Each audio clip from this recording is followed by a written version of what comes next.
Yo, yo, yo, yo, you know what time it is? It's time for Monday Madness.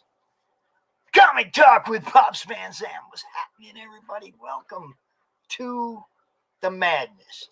And yes, Laurent, I see you just now hit up in my Facebook, in my inbox.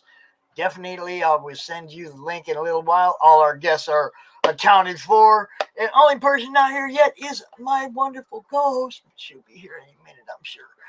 How you all doing? Welcome to the madness. Welcome to, another wonderful show. We love doing this. We love it when you guys come out and watch. We got Don Chin.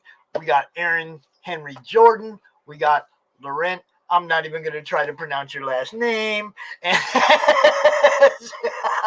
I'll let you do that when you get here, bro. You know what I'm saying? That's how we do it. So, anyway, we are, as always, powered by NSC Live TV and a member of the NSC Live Roadshow. You all should check that out. It's always good, always happening. Please subscribe to Comic Talk with Pops Van Zant. Help us get to that 300 mark. I'm going to give away some stuff if I can ever get to that 300 mark. You know what I'm saying. Join the madness. It's been a great day of signing up for CromCon. This guy signed up. He signed up for CromCon. Did you? Look, there's only like 8 spots left. 6 or 7 or 8 spots left. I still got people dinging my inbox right now. Awesome, man. I'm happy to be part of the regular clique here. That's awesome.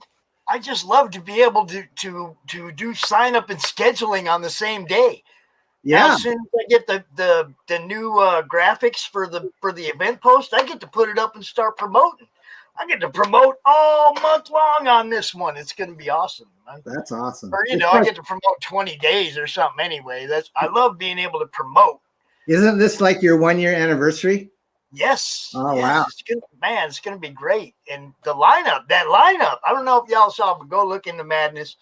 Look at that Saturday lineup. Look at the Sunday lineup is shaping up to be awesome. It's going to be awesome. Perfect. I see we got Russell Allen, who is doing the Saturday night panel for CromCon on the 24th at 9 p.m. Eastern. What's up, peeps? What's up, peeps? Hey, Facebook. Is, but good to see you guys out there. Thanks for joining. Man, I tell you what, you still have have reached now the epitome of the trailer or the video for the comic Kickstarter or crowdfunder. I mean, thanks, man.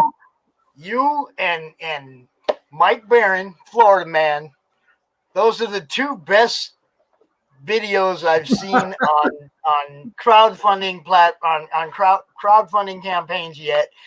And if you're gonna make a video, you guys got to aspire to this level. I mean, Beardzerker blows away X-Bars. I'm sorry, bro. I won't disagree. I thought X-Bars was pretty good, but I think we upped our game. And I see someone in the chat's getting the beard. We have the oh yes, that's RJ, that's William Pace, one of our other co-hosts. Oh, William, awesome, William.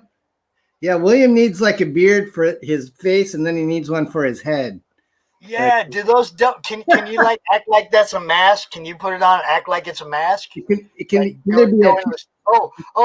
William will wear it like that. It can be a toupee or a COVID mask or a COVID beard. mask. See that? It's 3 in 1. Keep it close. You gotta keep it close so it looks like a mask, though. There you go. Right. I could be Jewish. I'm not sure. Russell Allen is in the house. Come join him 9 p.m. on CromCon on the 24th. You never know what'll happen. Yes, and William says it's the comb-over. Yeah. December, where are you? Oh. Is she in the green room? I don't know. I sent her the link, but then she said something about Facebook was messing with her feed, and then she was gone. And that, Yeah, I saw her tag us earlier, just like in the last half hour. I'm pretty sure she knows we're broadcasting. She'll get out here as soon as she can. And like I say, we got all night. It's going to be a blast. It always is. We have, Aaron, like I said, Aaron Henry Jordan's coming out, and then Laurent's coming out, and then Lola, the real Indie Princess, is going to come out for some after hours talking about her new book, Lure. I don't know if you've seen that, but, Yeah. We're going to talk about that. And, man, so much cool stuff. I had such a great day. Like I said, I love being able to sign up and schedule the event. That just makes it so easy. Usually I'm signing up for a few days and then scheduling. It takes a day to get everybody coordinated on their times and whatnot. And, sometimes it's a week-long ordeal. This is awesome. I love it. Hey, did you have a good Easter with your grandkids? Oh, yes. They had fun. Grandpa had fun. Do they get lots of candy, or do you not really encourage that? Well, I mean, they get some. They don't get too much, and then there's always the grandpa candy tax, which is a hug or a.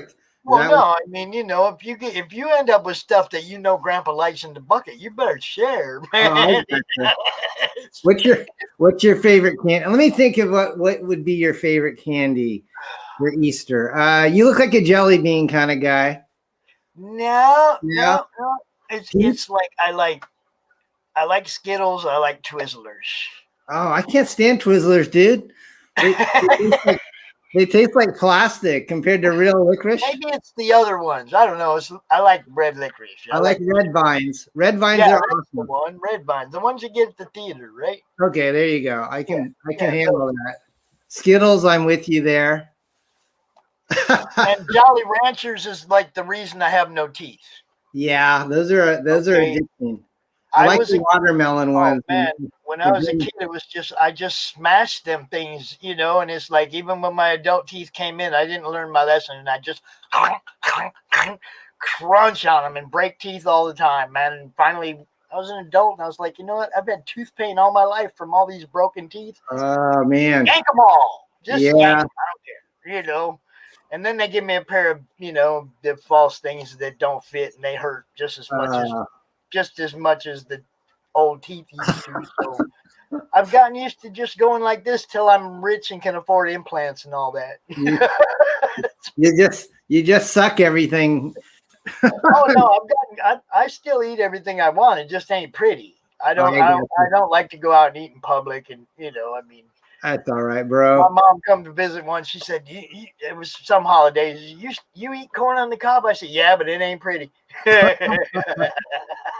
There's no shame in like cutting it with a knife. Oh, but I don't do that. I eat it just like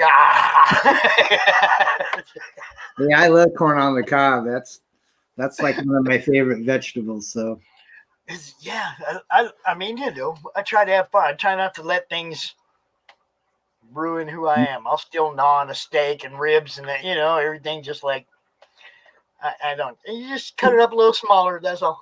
Do you remember those Jolly Ranchers? They used to come in like in a stick, about this big, and then those were the best. You break them and just by pieces. Yeah, those. I don't think they only make them kind of small now, like for Halloween candy. But they make them just big enough for you can choke on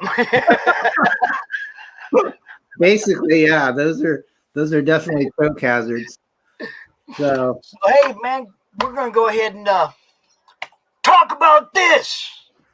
Yes, this is what I've been working on, man, for the last 6 months, and we just launched it on April 1st.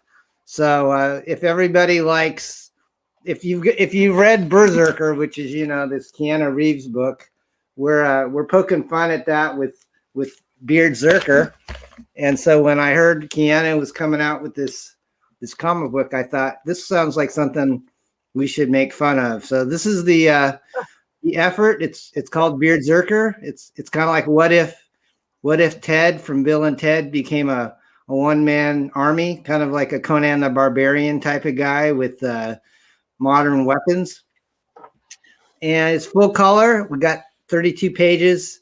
We lowered the price, Pop, so it's like our last book was 25, and now Beard Zerker, we kind of took some constructive criticism from people and thought, let's try to make this a little more affordable. So it's $15 an issue, and I even created a special just for your listeners today.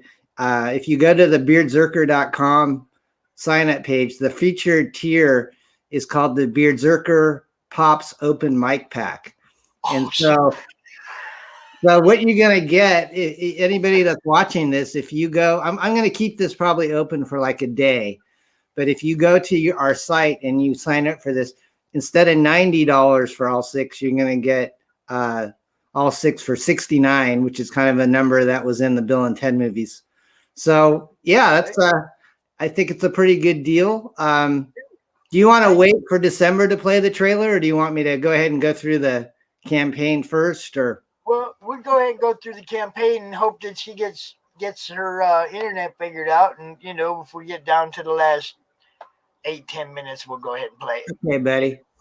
So here we go. This is it's kind of got a rock and roll comedy theme. This piece right here is by a really talented guy named Jim O'Reilly. He's got a book out called Mojo Rising, I believe.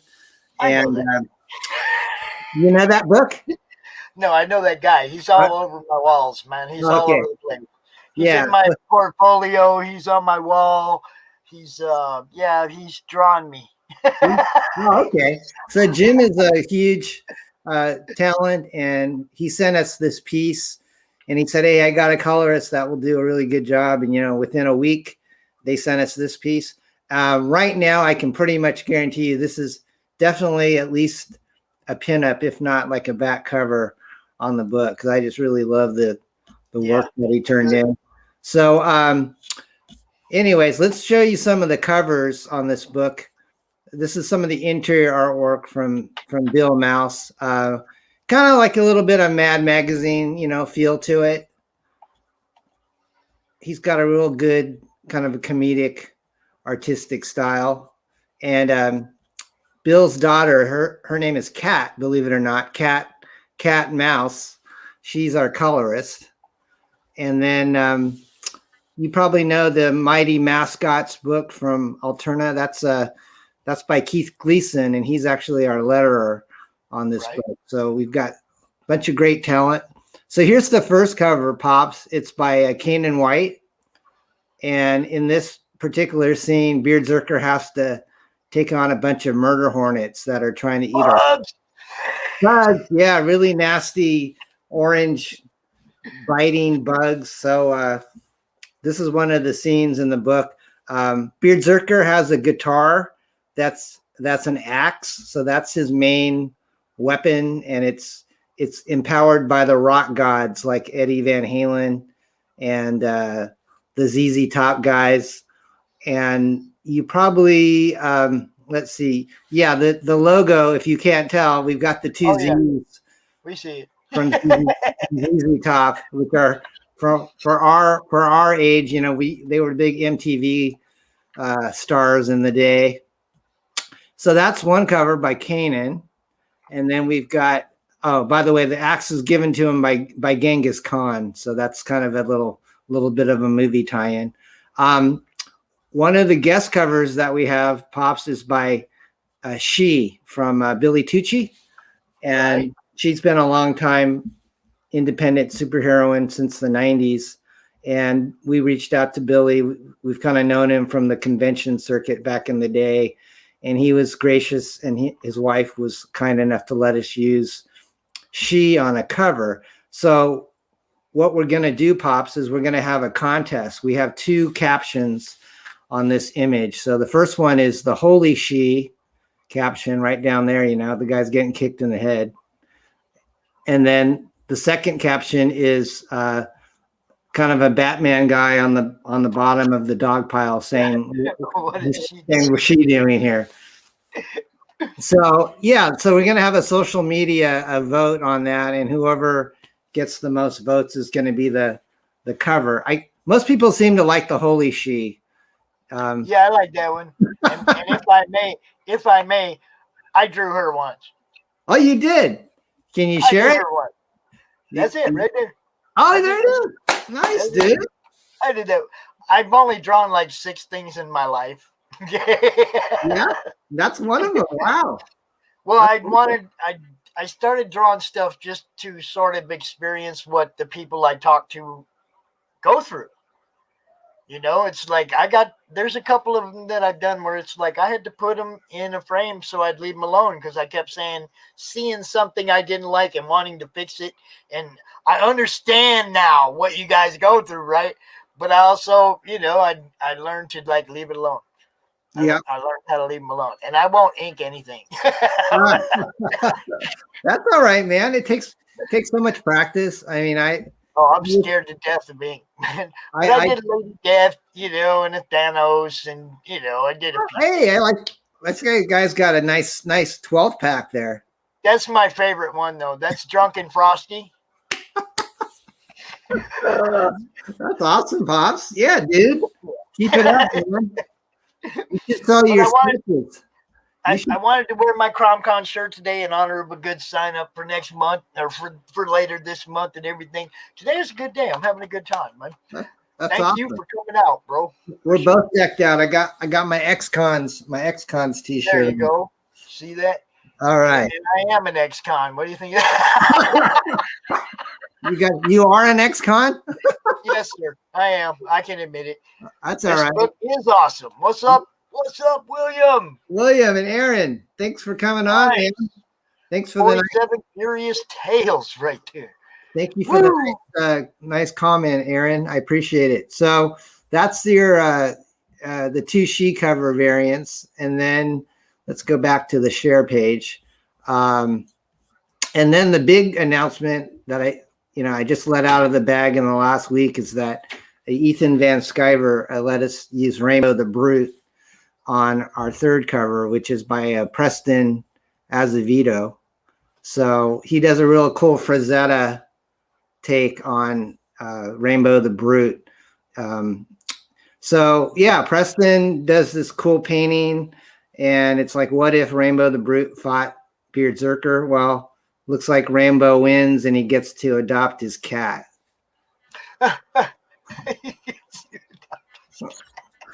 So I think this is his first appearance. So this book might go up quite a bit, at least this cover, because it's been selling better than all the other ones so far. But Rainbow the Brute's supposed to come out like end of this year from Ethan, and he tends to run a little bit late sometimes. So we're out of the gate swinging, and we're going to come out with this book in June. So if you guys are collectors and you want to get the very first Rainbow the Brute appearance, this is going to be it. There you go. There you go. And it's only $15. I'll sign any of the copies you guys order, including the 6-pack. If you guys like Jack Kirby, we have a really cool Jack Kirby homage by a guy named Dax Martian, and he does a great retro 60s 70s style. So that's cover number 5. I'm sorry, that's cover 4. Number 5 is our box office Beardzerker. We try to make this look like one of those, Big Trouble in Little China, Raiders of the Lost Ark type of, painted style posters. And so this is by Thad Rhodes, who worked on X-Farce. And, there's a lot of Hollywood likenesses on this. And at the very bottom, Pops, I say that it's rated PG, and that's for pretty gnarly. So anyways, that's cover number 5. And then the last cover that we have in the campaign is U.S. Assassin, which is a really cool kind of a G.I. Joe retro Soldier of Fortune that pretty popular with the Comicsgate crowd. And we've got him teamed up with Beardzerker. Over here in the corner, we have Beardzerker's love interest named Holly, and she's kind of got the U.S. flag kind of draped around her. And then on the back cover will be the 2 pets. The dog is called Bazooka Dog, and then the cat, which is Beardzerker's pet, is called his cat Stevens. So they're basically having a good time shooting up everything. So maybe I can just show you the tiers, or do we have, is December here yet? Not quite? No, I've not seen her, so I mean, That's all right. I guess we shall play it. I think. So do you want me to go ahead and play the trailer? We have about 10 minutes left? Yeah, we should probably go ahead and play. Okay. So guys, here's the trailer. Let me make sure that I'm sharing the audio. So let me go in and out here, and because I always want to make sure I. Yeah, I just learned how to do that just the other day. Yeah, I've been doing this for years. Somebody just told me the other day how to do that. I always get comments like, "Oh, there's no sound. There's no sound." I go, "Oh man." So okay. So here we go, guys. Let me make this a little bit bigger and turn up the sound. Hang on. Okay, we're as high as we can be. All right. Tell me if this sounds all right. Comics are totally awesome. I can hear it. Totally awesome too. Yep. Awesome.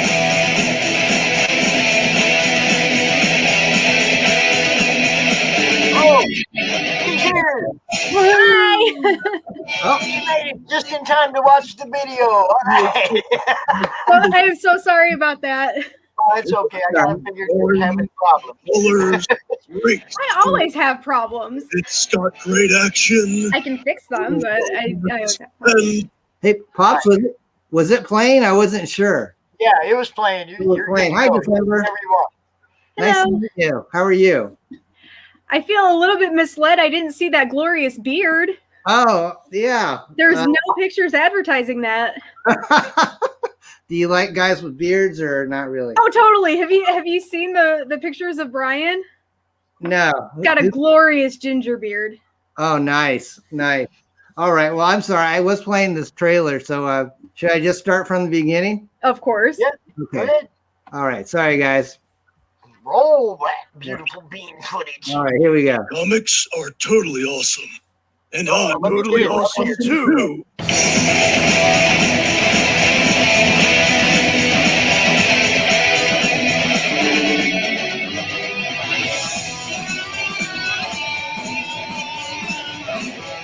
Beard Zerker has everything you want from a comic book. It's got great drawings, colors, great story. It's got great action, has a little romance, and it's about something. Not just any something. It's a parody of some thing.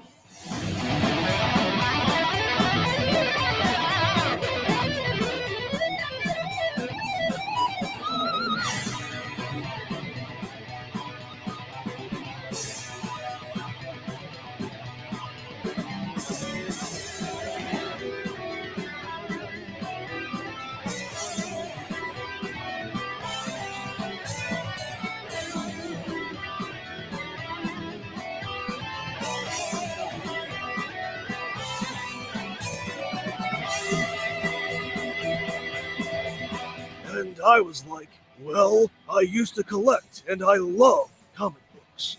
And they were like, so, did you ever want to make a comic book? And I was like, yeah. And then Parody Press was like, oh, yeah. So they made a comic book that's a parody of my comic book. And it will probably be pretty hilarious, because that's what a parody is. Or at least what it's supposed to be. You know, this idea of kind of like a rock and roll warrior, someone in an altered state, someone with a big guitar axe, and a pet cat that's from the hood, just out of control. Speaking of out of control, there's his beard. It gets bigger and longer throughout the book until it takes on a fantastical life of its own. It's like, whoa! So check it out. If you do, I hope you enjoy it as much as I enjoyed making it. But honestly, I didn't really do that much, other than rambling on about comics and books. I mean, comic books. Wait, what was I saying? Oh well. Enjoy! Beard Zerker from Parody Press. Back it today!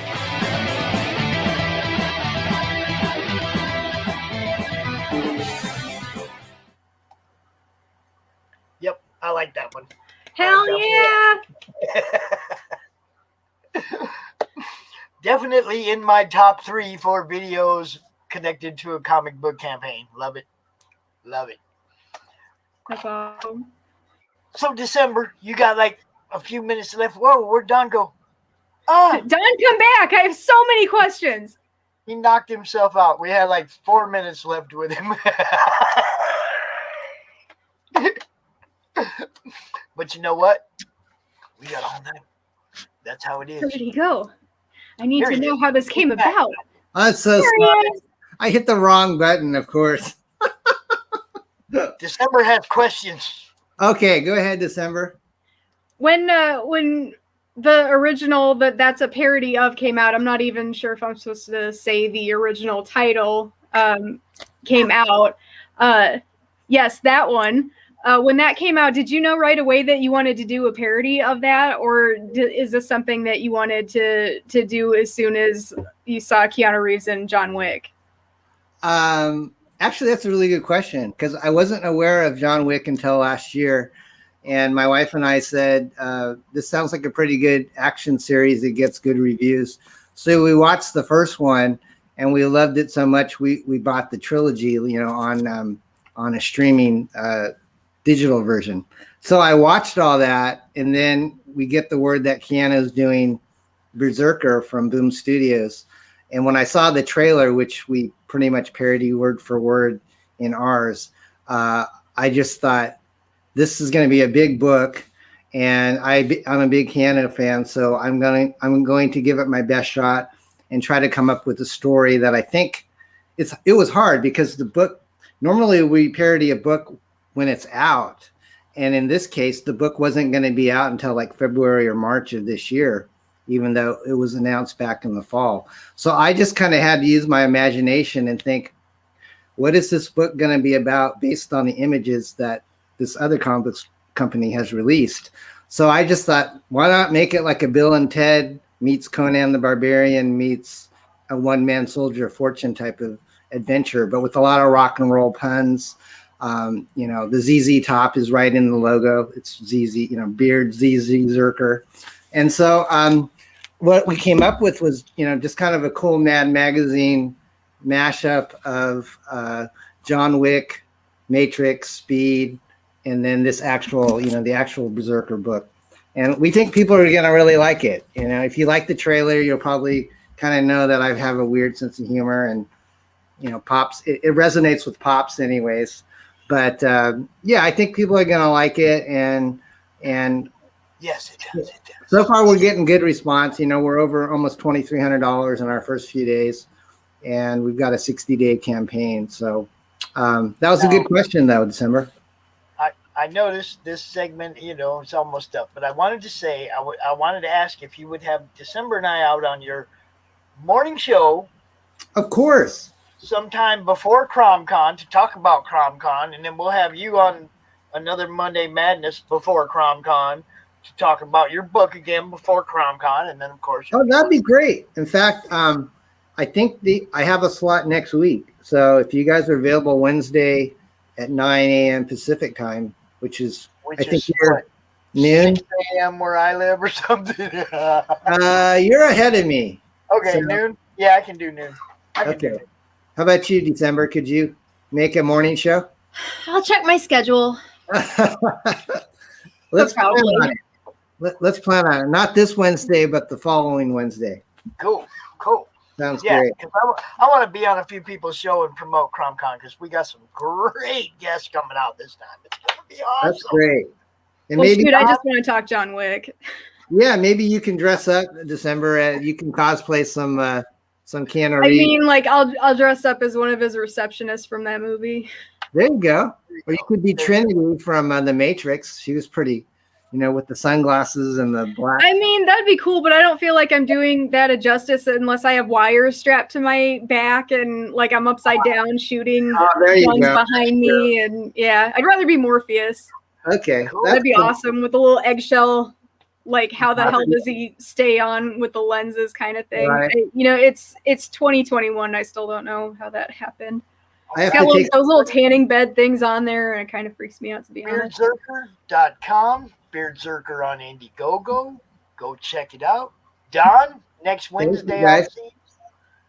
And I'm looking forward to that, sir. I appreciate it. Hey, I can hang out for a little bit. I mean, unless you need to kick me out and bring your guest in, it's up to you. I mean, the guest is coming in now. If the guest does not mind meeting Don Chin and having Don Chin hang out while we talk about Wolfsbane, that's completely up to Mr. Jordan. What do you think, Aaron? Go ahead, man. By the way, I love your comment.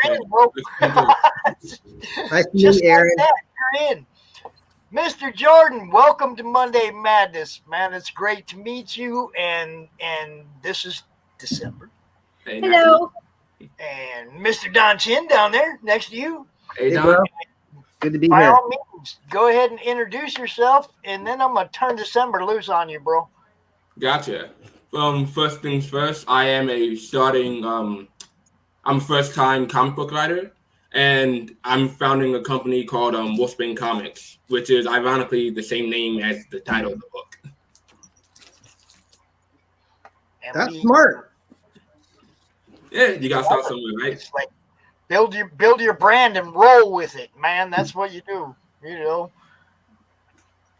So go ahead and tell us a little bit about Wolfsbane.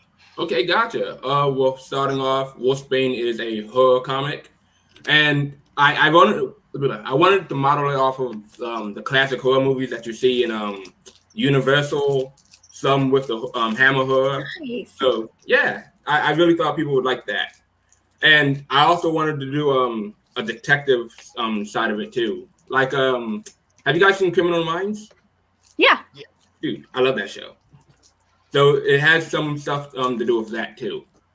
And okay, it starts off with a detective. His name is Jack Mulligan, and he's investigating a murder of a.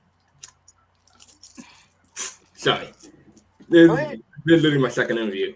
But yeah, You're fine. This This is a circle of trust. You're fine. gotcha. Yeah. So he's investigating the murder of a teenager's father, and she's not giving up any information at all.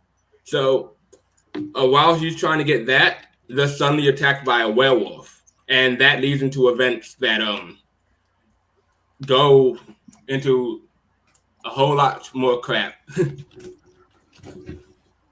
We like crap. Crap's what we're all about. Let me get that banner. The plot thickens. Trust me, I'm better at writing than I am speaking. That's all right, man. You're doing That's great. a lot of writers. A lot of writers don't even give interviews, so we're just thankful that you're here. Thanks for donating your time for this. Yeah, no problem. And we understand too, this isn't the medium that you're used to promoting yourself in. You guys are used to being at a con table or whatever, having people walk by and look at your stuff and go, "Oh, that's cool." It's like, this is a whole new ball game, man, and that's kind of why I started doing it, to help everybody get out here and get seen. So, you know, don't be insecure, man. Give us what you got, you know. All right. So I forgot to leave my screen. Okay, so right here, you can see we have the line art done by a guy who's been doing comic books for around 30 years, I believe. His name is Thomas Muzzle. So Looks really good. yeah, I know, right? Color too. Yeah. Oh, the color is done by a guy named Alexander Kutry. He's actually the one that suggested that I do a sort of painted look, and I think it looks pretty good. Dude, it looks amazing. It's got my vote too. Looks nice. I'm looking through it right now. I'm looking through it right now. I like it a lot. All right. Okay, so here's a better description of it. When investigating the murder of a young girl's father, hard-boiled detective Jack Mulligan is attacked by the bloodthirsty beast of Bancroft. After somehow surviving this onslaught, Mulligan must find some way to find the creature and put it down for good. However, the town of Bancroft doesn't just have a werewolf to fear. Sometimes the worst monsters are the ones that come from within. Mm. So true. And that is such a popular theme right now that people want in their books. that I'm noticing, and like the introspective, the evil comes from within, and that is such a good topic that you picked out. No, thank you. Yeah, I was kind of struggling with it because at first I just wanted it to be this gut-wrenching horror story. I just wanted a whole bunch of blood, guts, all that. But I was like, nah, that's already been done, and I think I could do something better with it. Yeah. Aaron, did you see the American Werewolf in London back in the? See, I've heard so many people talk about that, but my schedule's been so busy lately. I haven't even gotten to rewatch any of my other ones that I like. It's a good one. That's one that a lot of people are like, it holds up today, and they rewatch it all the time. And still the best transformation. Still the best transformation. I heard that. Yeah, so many people talk about that. It's hard to top that, man. That one dude just like into a wolf and is like, oh, you feel every bone pop and all. Oh man, it's like. I forgot how they said that they made that too. When didn't they do like stop motion or something? I think it was like Rick Baker. He did a lot of like Sharky. The masks, and it definitely wasn't CGI back in the day, but John Landis was the director on that. He did a lot. He did the Thriller video. Ooh. So when Michael Jackson turns into the, kind of into the werewolf, that was around that time. Exactly what this. So. I just like that. Just makes me so happy doing that. I don't care what anyone else thinks. I'm all about it. To be honest, that was the best music video. Yeah, let's do the video. Yes. All right. So here are some panels that I did. I wanted to go with some people say that you have to do like 5 to 7. So I was kind of trying to keep in the time frame of that, so you can get more feeling out of the story. Right here, this is the victim's daughter, Morgan Whitley. Aaron, is this artwork, is it digital or is it done like the traditional pen and ink? Oh, the line art is actually pen and ink, and the colors are digital. I see. That's really good. Thank you. And this is the Beast of Bancroft. Oh, Here's a better look at him. He's definitely fierce. Good, thank you. I love the Madonna poster on the wall. Oh, dude. Yeah, you can take my orders for that. Aaron, I'm one of them Easter egg people, all right? I look at the walls. I look to see what kind of posters people would put on the walls, because that lends to the dating of the scene and whether or not they're being accurate about their dating. That's like true. If it's a really old poster, it better be old and tore up sitting on their wall, like half ripped and some tape on it or something, I look for that kind of stuff, man. I'm just weird like that. No, you're fine. But I do think they do like poster reprints too. So I love that kind of stuff. I feel you.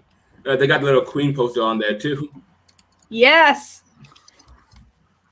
Does this take place in modern day, Aaron, or is it back in the 80s or 90s?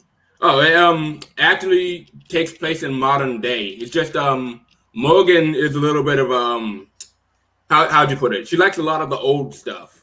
Morgan has taste. Yes, she does. Yes, she does. There you go. All right. Morgan, listen to Grandpa's music. Yeah. This is kind of why I'm not invited at parties either. You should be invited to parties. You'd be invited to my parties. Yeah, you can always come to ours, bro. Just like that.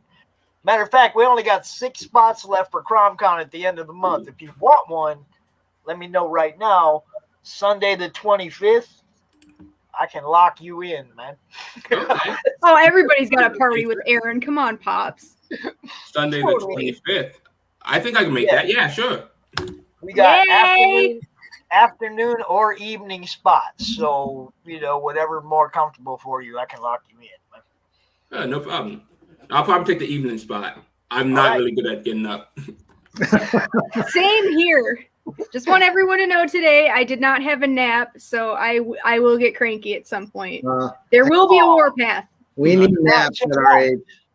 It's going to get really fun because in about an hour, you're going to have Lola, the real indie princess, out here to talk with about her book. And you're going to get all happy again. Don't worry. What Indie Princess and the Eyes Wide Shut Saw book? No, she has a book called Lure. Yeah, that's the one. I pledged that today. It looks amazing. She's going to be on later. So there you go. You get to Hell meet yes. her. That's how we do this, you know. Aaron, 7 p.m. Eastern on the 25th of April. 7 p.m.? Yeah. Okay, that sounds like a plan. Cool. Got you locked in. Just like that. There are 5 spots left in CromCon. Gotcha. I love this job. What can I tell you? Yeah, streaming seems a lot of fun. What's your goal on your campaign, Aaron? Okay. So right now, the goal is something I struggle with a lot. It's an odd number. It's like 3,500. So it's like I'm gonna round it up to like 3,600 just to be make it easier. Yeah. Okay. Yeah. So the reason for that was like the virus hit me pretty hard, and I was kind of struggling with money and everything. Thankfully, I don't need that right now. So, because the income tax and everything. But yeah, that's something I'm stuck with. If I could change it, it'd be like 700. So basically, what you're saying is, no matter where you get, you're probably still gonna print. Oh, I'm definitely printing the books. Yeah. There you go, guys. It don't matter. I still gotta post both of your links too. This is pre-December sharing, so we'll see what we can do. Okay, thank you. There you go. That's how we love it. See, and that's how if everybody likes and shares,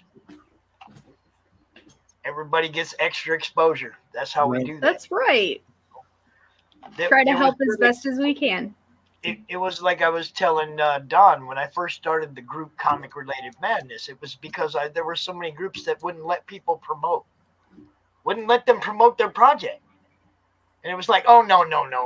I'm going to make a group where everybody can come promote their project. And it has evolved into having a monthly con and weekly show and getting crazy and having a good time. And now I know everybody almost. I'm having a blast. I don't know about you guys. I'm having fun. That's, I keep telling everybody, they're like, how long are you going to do this? Until it's not any fun anymore. Understandable. That's my motto for pretty much everything. Exactly. Have fun. Live your life having a good time. When it quits, have fun, stay safe. When it quits being fun, leave it behind. Move on. There you go. Understandable.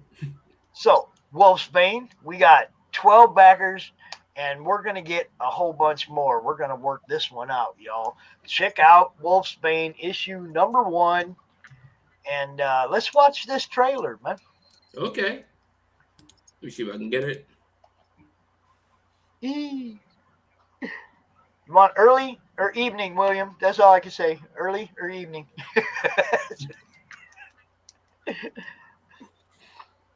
Hey, Aaron, you might not have shared your sound, or I didn't.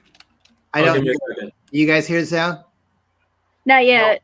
Okay. I think when you share the stream, there's a little box in the you might not have checked it, so you might have to exit out and then share again. And there's a little tiny box that says share audio. And otherwise, we don't hear anything, which is, I only tell you this from experience. That's okay. It lets everybody know that we're serious this time. That's right. So get your ass in the group. Get ready to watch Wolfsbane. Oh, he kicked himself all the way out. It was so awesome that it kicked himself out.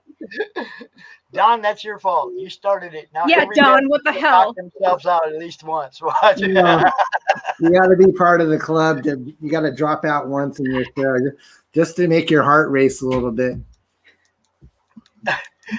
December, how did you meet Pops? Just through online or? A huge guest list, I guess. I think like what you probably saw like a friend of a friend of a friend, I'm guessing. No, it was a while back. It was a while back, actually, before the Unity Con. And I think I had Karen Nicole. I think the first ladies' night, I had Karen Nicole and a few other people out there. And I had talked to you about coming out. I don't think you made it that time, but you said, next time you do this, let me know. So next time I did this, I let you know, and you did come out. So it was like Karen Nicole's thread, right? Okay, that makes sense. Yeah, it was. Okay, yeah. You know, something through. It had to do with cosplay. That's how I met you. You know. So yeah, did you check the little thing this time, Jordan? Got it. Cool, we're going. All right.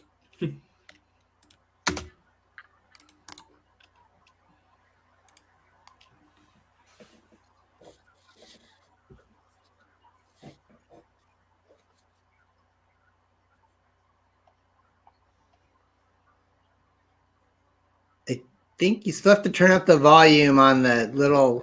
Yeah, I don't think I'm. Oh, it's on, huh? Hmm. I don't hear any sound, unfortunately. You're not? Pops, can you share it? Yeah, I'm gonna see what I can Yeah. do. It's okay, Aaron. While that's going on, to answer your question a little bit better, Don, I just a regular fan. I mean, nothing about me is regular, obviously, but I was a fan during C2E2, and I was one of the few that actually got to go before all the cons shut down. Like, I think a couple of weeks after that is when Emerald City Con got shut down, and I just kind of started panicking over all the artists and the writers of comics that wouldn't have a con after this to go to and to get their art out. And I had a small but loyal fan base from my pro wrestling days. I used to be a pro wrestler for 8.5 years, and I knew that they still logged on to see what I was up to. So I would update with some of the art that I saw from C2E2 and some of the artists that I would look at and find online, and I would share like, hey, check this person out. This is what they do. This is some of the stuff that they have available, and try to get people over to their website. Kind of like Artist Alley, but whereas we would walk down the alley and find people that we liked from table to table, it was kind of like me bringing the table to them. That's great. Yeah, and then it just kind of led me to, instead of making fans for myself, I would make fans for the artists instead.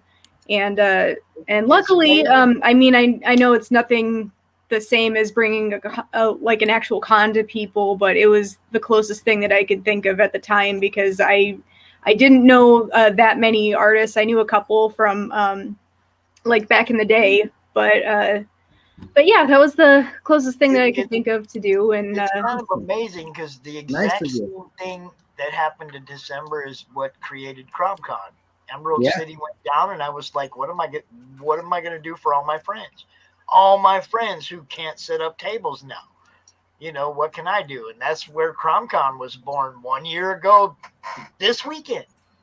Wow. Happy anniversary. You know, yeah. And happy birthday to Rob Myers, my photographer, who makes all of the cosplay pictures happen. Happy birthday, Rob. Yay. He's all of your favorite person. That's right. You guys love Rob. You guys ready to play this video? Hell yeah. All right, let's see do some this. Wolfsbane. Now it's whether or not my audio works, right? Yeah, here we go.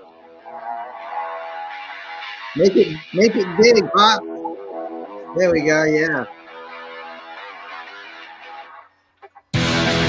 All right.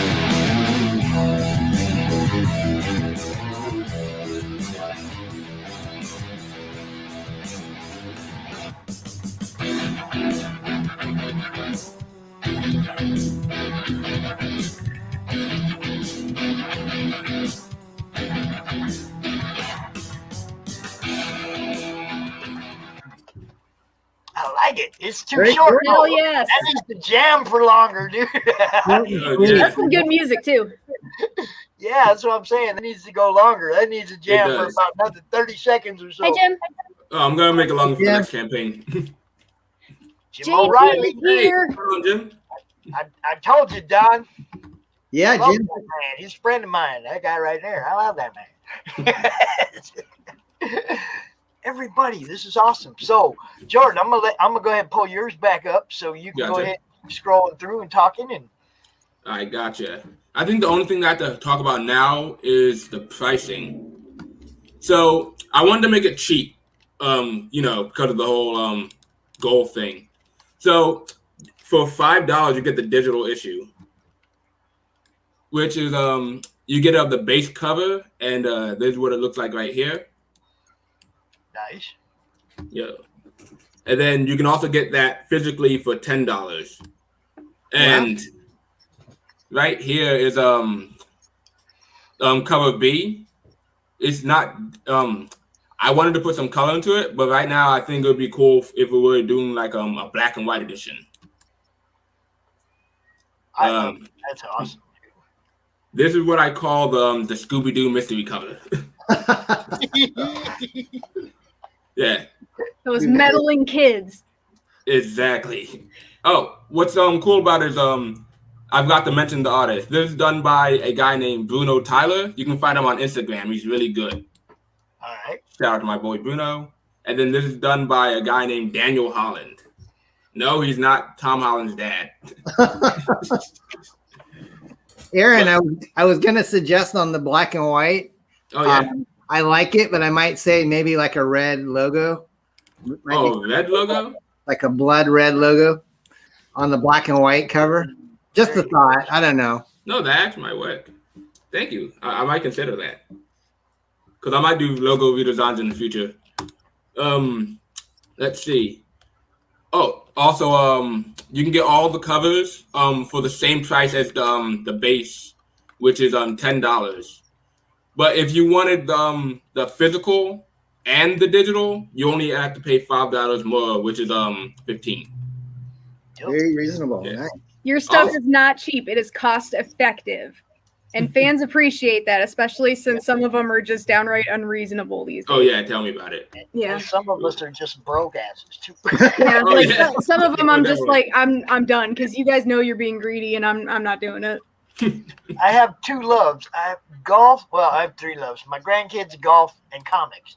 And it's really hard to be able to sustain all three on my budget. Thanks, Critical Blast. feel You know you. me now. I'm December.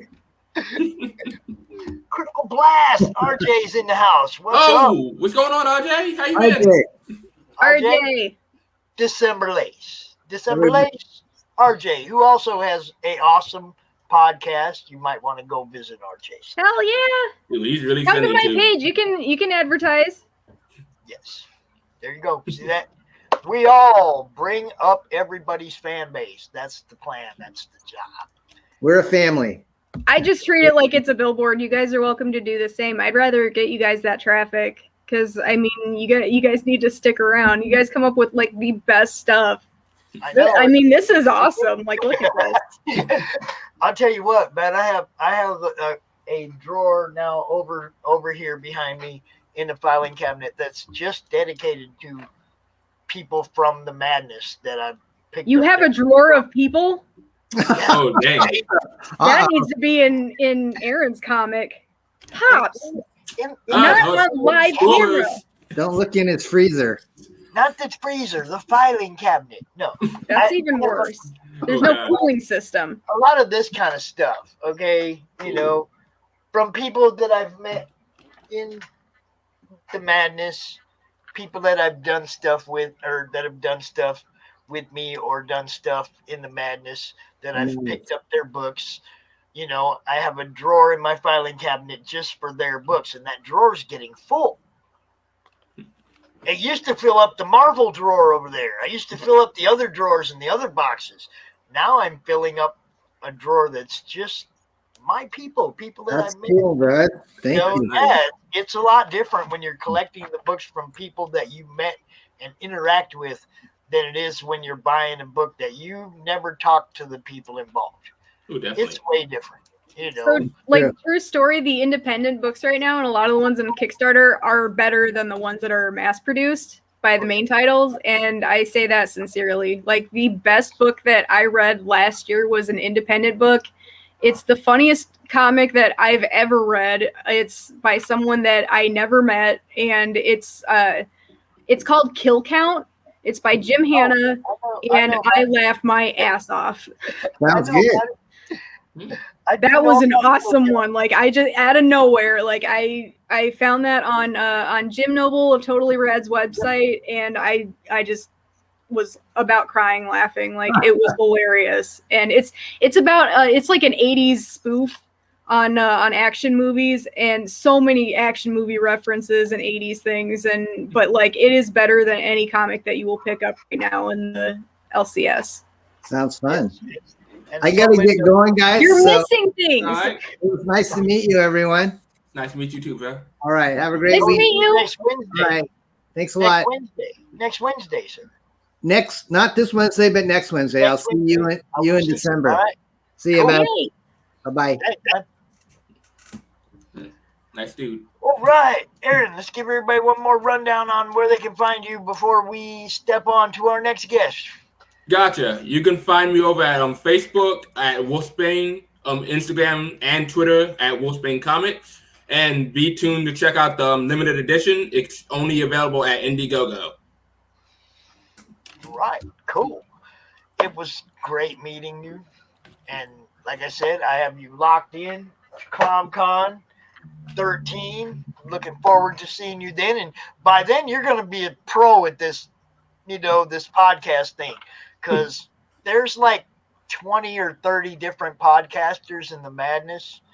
And you're going to have a couple people like William Pace from the Creators Outlet, RJ that was just in the chat. You're going to have a couple other people getting a hold of you going, yo, man, you want to come to my show? Gotcha. So that wasn't so bad, was it? Not really. And yeah, 30. I always You say did fine. 30 minutes ain't long enough, really. When you're I first know. I have many questions left for you. Well, you got a few minutes left. Drop one. Okay. Yeah, go I was ahead. going to ask you what your favorite classic horror movie was. Oh, shoot.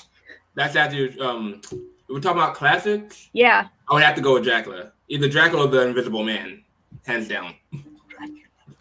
Now, okay, so I picked up a weird bit of info on The Invisible Man, and you might appreciate this, but have you seen the Batman animated series? I'm familiar with it. Yes, I've seen it. Okay. So Mark Hamill, who voiced the Joker, said that he used inspiration from Claude Rains' The Invisible Man when he did the voice for that. So I started listening to it, and I could definitely pick up, he sounds exactly like him when he does that. So now I can't not hear that. Well, and I'm now like, that is just so weird. Yeah, I'm definitely going to be up tonight. Yes. Berserker, yes. Yes, he's still here. Yeah, He's that still guy. here. That guy. Rising tide, raising all the boats. You know it. That's what we're talking about. RJ, hit Aaron up. Get him on your show. Oh, already done. There you go. Nice. See, just like that. Like I said, you'll be a seasoned veteran at this by the time you get to CromCon. You'll be telling us what's up and asking us questions. You watch. So yeah, everybody go check it out. Wolfsbane, issue 1 on Indiegogo. Do not let these ones get by you, man, because don't be like me. Last year, I spent a lot of time going, man, I missed that one. Or they would come up on me, and there'd be 3 days left in the campaign, and it'd be like, how did I not know about this book? I'm out here trying to, promote everybody's book all the time. Some of them get by you. So, everybody pay attention. Go get this one. Don't sleep on it. Don't let it get by you and forget about it. Hit the reminder, whatever it takes. You know what to do. Make sure that you tag me too, because I'll make sure and I'll share it. Gotcha. Drop it in the madness once a day, whatever it takes, man. Promotion that's what we do, So we're definitely here to help. I appreciate it. Yeah. You have a great night, sir. You as well. Thank you for being on the show. I can't wait to see what you do next. Thank you. I appreciate it. All right. Oh, he sent Aaron to me. Oh, yep. See? He did. See? And here I am go talk to him. All right, we'll get you on some of the other people. We got Drew Esch. We got quite a few podcasters in the madness. Michael Watson, a whole bunch of great people. So, we'll get you on some shows. Right. You have a great night, bro. You as well. Frog G, dropping that link one more time. Love you, bro. And now, let's see if I can do this right. Laurent Minassian. Hey guys. Hello. Very, very good, man. Thank you so much for giving people like me and others this opportunity, to get our voice heard and stuff. And shout out to Don, because he was really kind enough to have me on his show, I think like a couple of weeks ago. So people like you guys are, really appreciated that, you just give us a voice, because otherwise we're just on the Facebooks and Reddit saying, hey, look at my book, look at my book. But like people like you guys, let us talk and get to know us, and we can discuss our book even further, because it's always like a fine line between promoting and spamming. You know what I mean? It's like I gotta, it's like every day I want to type, look at my book, but then I'm thinking, wait, if I do that, I'm bumping off other people who are doing the hustle, and I'm spamming. So it's very cool that shows like this, that we can actually like talk in depth about the projects we're working on and all that fun stuff. Dude, I'd be so stoked if I had a book, and damn right I would post every day about it too. Be like, I have a book. You will look at my book. Every day you will look at my book. See, this is right here. Yeah, I'll put you in a headlock. My book. Yeah, put you in a headlock. I have to tell you, look, how I got into this, a friend of mine turned me into a comic book character. And I promoted the hell out of that book for a year. And COVID like held up the release and everything, right? I kept right on promoting, because that was what we were supposed to do. Like, I encourage it. Like I said, this whole group, it came to be because of the people that wouldn't let me promote my friend's book in their groups. Right. Like, oh no, I had a lot of friends. It was like starting this group was, within a couple of days, there was 400 people in it, Wow, just like that? Well, I mean, I had been in other comic groups. Oh, got it. When I left one group to go to another group, a lot of my friends went to that group too. And then when that group kicked me out, it was like I woke up one day and I was kicked out of the group. Didn't even, no explanation, no nothing. Just like one day I was out of the group. So I was like, oh, wow. I spent a couple days going, man, screw Facebook. I ain't going to do that no more. And then I was like, you know what? I'm not going to let them people beat me. I'm going to make my own group, and we're going to promote the hell out of Raj's book. And we're going to let anybody else who wants to promote their book come out and promote their book in my group too. That's very cool. How many people are in the group now? There's a lot, now right? There's 2,250 people in like 16 months. Yeah, that's crazy. I mean, and it's all organic. It's all like people who are actually comic people. Right. I think someone recommended your group. That's how I got connected with it. People should recommend our group. It's the best kept secret on Facebook. Well, I mean, you also got those awesome gloves on. So those fingerless gloves, yeah, there you go. It's all set. Compression gloves, man. I have like tendonitis in my wrists. Oh wow. I played golf the last 2 days, so my hands are a little tore up today. But yeah. The only golf I'm good at is a little putt. That's about it. Well, see, that's that's a place to begin. Yeah. Well, remember always the last hole. If you get it a hole in one, you get a free game. Woohoo! JT right there. JT's on my wall right here. I got JT on my wall right here. JT kicks ass. His book is awesome. If you guys haven't read Sapphire Spectre, it is kick ass. That book is so good. The art is good too. Those 2 covers he did. One of them was a gift. The Super Pops with Elektra, that was a gift. That's me with Elektra. And then the Black Cat was one that he did, and it was like, oh man, I had to have that. It was like, I needed something else to go in the frame. I had to have something else go in the frame with the Super Pops. But yeah, JT's Sapphire Spectre. I have one of the first prints of that book in that drawer over there that I was talking about. See? Before I didn't even get a copy of the second print, because that was when I was going through my, oh my God, I have no budget phase. Things are a little better right now. They're not great yet, but they're a little better right now. Well, the thing is with like comic books, like in the stores, they're getting like expensive. They're like almost $3-4, and you literally finish them in like 5 minutes. You know what I mean? because I'm like old school. I like the dialogue heavy Yeah, stuff. yeah. And, I mean, I don't mind when the hero says, well, you know what? I'm going to have to step over this branch to get over here, as opposed to now they'll just draw that scene of the person stepping over something. I always like those thought balloons and things like that. So I can understand what you're talking about, how comic books, they were just getting really, really expensive. And it was a struggle. Aw, yay. Yeah. JT. True story. JT lives like the next town over from me. Is we're in Really? Chi-Town.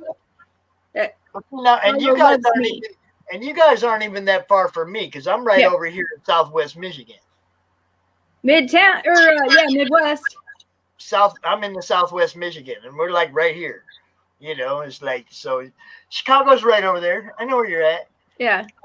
And No, JT is awesome. Like, and he ran a really good Kickstarter too, like top notch all the way through. Good communication, good shipping, which is something I'm kind of big at now that nobody seems to give a crap about. He did awesome on it. Karen Nicole did phenomenal cosplay covers on that. If you guys aren't familiar with her, make sure you check her out. Really good covers. Yeah, just top notch all around. And she's also back there on my wall. Karen Nicole. Yes, indeed. It's like so many people have been so cool to me, and so many people that I've gotten stuff from. Like, not all of them are in the drawer. Some of them are actually on the wall, but I don't have room on the wall for everybody. You know what I mean? Yeah. You gotta play the rotating thing where some people get displayed this month, and then somebody else gets displayed next month. But you Yes, can't ever replace December, so that's good. I Shameless haven't plug. got one of those yet. But you know what I do have? You know what I do have? Do you know what that is? Is that like a coin?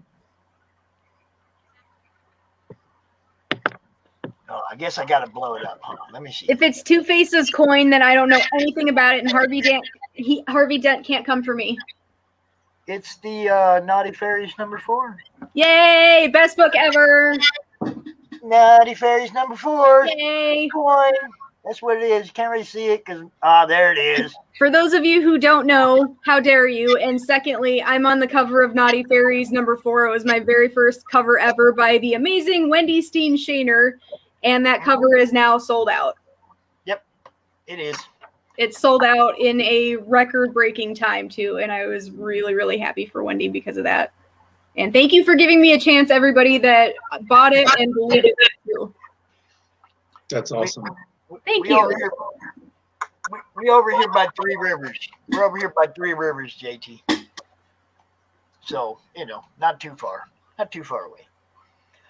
And yes, shipping, it's not hard to really. I don't know what. That's what I'm saying. Okay, so like I ship out books too. Like I'll do it for gifts and for for presents, and sometimes like I'll sell things that I've already bought like at the same or like way less than what I paid for it, just because I accidentally buy something again. This happens so often. Like you guys would be amazed at how often this happens. But like I make sure that if the post office decides to go nuclear and starts playing soccer with it, it will not get damaged. Meanwhile, some people just like cram their books in and then send it to me and they're like, oh, well, that's the post office's fault. I'm like, okay, don't piss on me and tell me it's raining. I know when people actually try with something, and I know when they're like not trying at all and just passing it off on the post office. Do not treat me or your customers like we're stupid. We're comic collectors. We know what the difference is. Please do not take the shortcut on it. We will figure it out, and we're already paying for the shipping. Gemini, inside a priority envelope. Yes. Ship it. That's how you do it. Yeah, you can make it hard. You don't have to, like, it's not that hard, but you can make it hard or you can make it pretty easy. Like Pop said, Gemini mailer, envelope, go. It's easier to make sure it gets there in good condition the first time than yes. to replace. Now you don't want that bad reputation, trust me. Right. So I'm looking at Maximo Raw, and you know what? I actually did see you on Don's show. Yeah. Actually, you know what? The the reason that the price is outrageous on that is because I'm actually doing a Kickstarter, and in order for me to like print the book through Amazon, I had to like publish it. So like that's not going to be the actual price of the book when it comes out on Kickstarter. I don't want anyone to freak out. Well, thank you for the heads up. Yeah. Yeah. Yeah, because Yes, I had Frog, thank you. I had to have that crazy price so no one buys it from Amazon, because like I wanted to put it on Kickstarter first, just to get it, out there to people to enjoy and read and stuff like that. And then So- after that, it would be on Amazon. So the Amazon site right here is so you can go look at it and check it out. Don't buy it yet. Yeah, Don't buy it'll it be yet. on Kickstarter tomorrow. It's going live tomorrow, so I'm like, Yeah. All right. I'm nervous All and right, excited cool. at the same time. So you want to go ahead and tell everybody about it? What's up? Yeah. So what happened is I like action movies, and the only thing I don't like about action movies is that crazy shaky cam and the super quick edits. So I've always been trying to find books that are like, that have a lot of action. And the books I would find, they would have maybe like 3 or 4 pages of action, and then everything else just seemed like it was just like filler and there was nothing really happening and stuff like that. So I was like, you know what, I'm going to create a book just for myself, just like a little life experience type of thing. So I was motivated because back in the 70s, and I saw these books in the 80s, there was a comic book company called Jademan Comics, and they would make this comic book, and I think the name was Dragon Tiger Gate Oriental Heroes. And it was just filled, like it was like a kung fu movie, just action, action, action, action, action. So that motivated me. And then when the John Wick movies came out and you can actually see the fighting scenes and all that, that motivated me even more. So I was like, you know what, let me create my own book and do something fun. And at first, the book was only going to be about maybe 50, 60 pages. And it was going to be like literally like maybe 12 pages of setup. And then after that, it would like, it would blow up and just be like action, action, action. But then something happened and I just started like getting really, really creative. And I wasn't satisfied with just fighting scenes. So I was like, you know what? Let me add like a sword fighting scene here. Let me add some explosions here. Let me add a big car chase here. And the book ended up being like 373 pages, right? And when I went on the Facebook groups, I would ask people like, how much would a 375 page, book go for? Because like my whole goal was, 1, to get my story out, for people to enjoy something to read, and 2, just to break even. You know what I mean? It's not like a money making venture at all or nothing. I just wanted to like, let me make sure I'm not in the red. So people recommended, so you know what? No one's going to really take a chance on you and buy like a 373, it's 373 pages book, for like $20. So they recommended like for me to split it. So what I did was I was like, hold up. They said we wouldn't buy a damn near 400 page book for $20. Who told you that? So I can go strangle that. No, it was just like I It's went not to like. true. It's not true. That's a major like bonus deal, dude. Yeah. Well, the thing was, like, I mean, yeah, I went on like. that's $5 for 100 pages. Who told you that? I want to like go. all of these people here would have done that. And I'm like, No. Homer grabbing Bart. Well, the thing. Who told you that? Yeah, that's right. Yeah, we want a name. Wow. No, but that's what it was. So it got me nervous. I was like, because my goal was, I just put it this way. If my book, just one person buys it, and or my book motivates somebody else to, do a goal and stuff like that, then I'm happy. Because when I did my first book, and this was like, one I did really, really fast, I sold 2 copies and I was like ecstatic. I mean, yeah, sure, it'd be nice to have more people enjoy the story. But it was to the point where it was like, one, like I said, this is like a life experience for me. So I can look back, 10, 20 years later, like, oh, I published a book and it was kind of fun. But it was also just people to enjoy the story. So when people were like kind of negative on it, like about, 20, I think my price was going to be around $20, $21. for the 372 page book. And people said, look, they're not going to take a chance. I was like, man, you know, I'm not even going to be able to sell one copy. So I decided to break it up into a series of 3 books.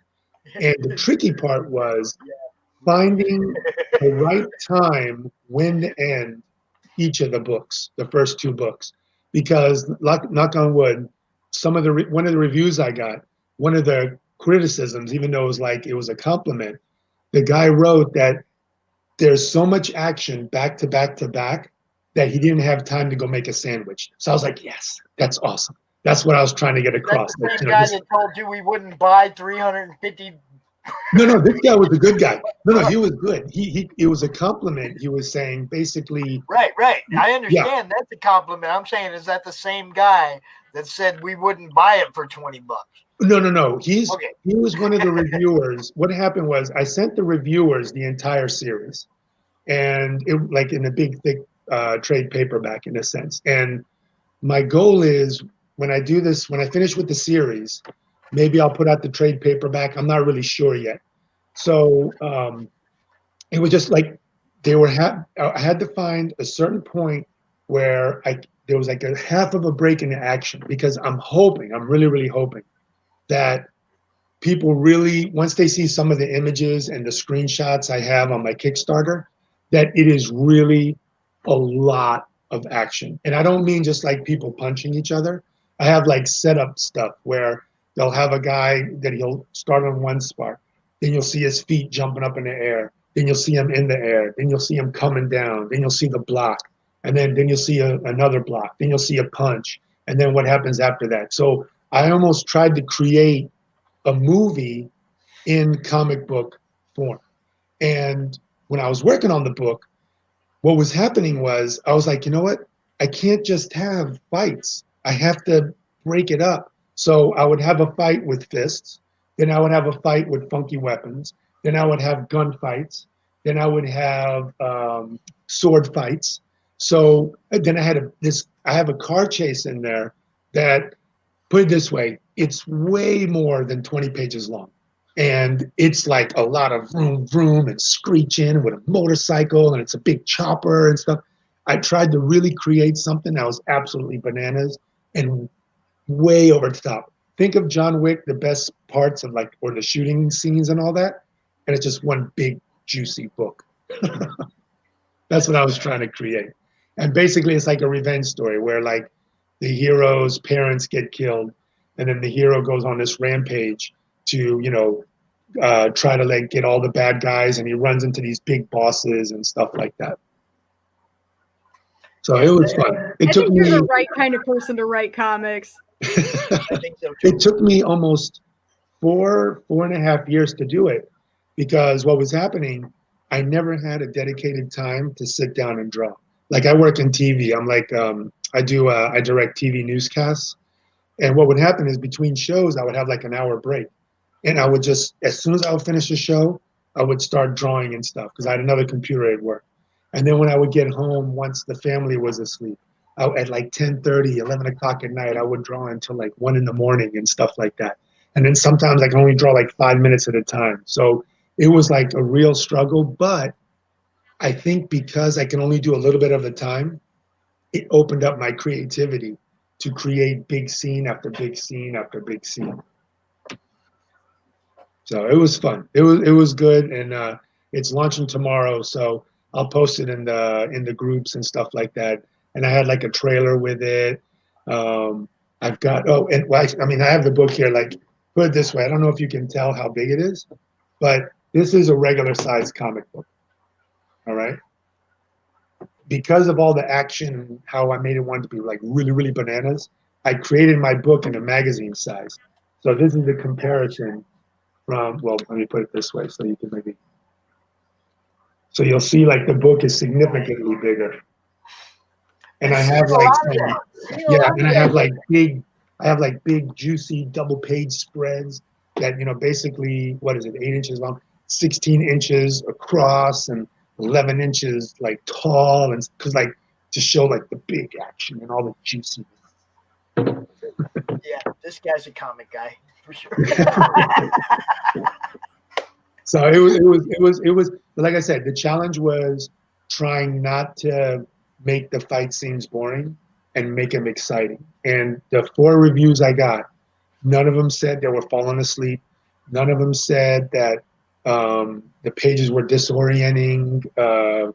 Nothing like that. So I was very fortunate that there were positive reviews. I was like, I thought someone was gonna like rip Warner me. Brothers can't deny. Yeah. Well, you got an old school. There you go.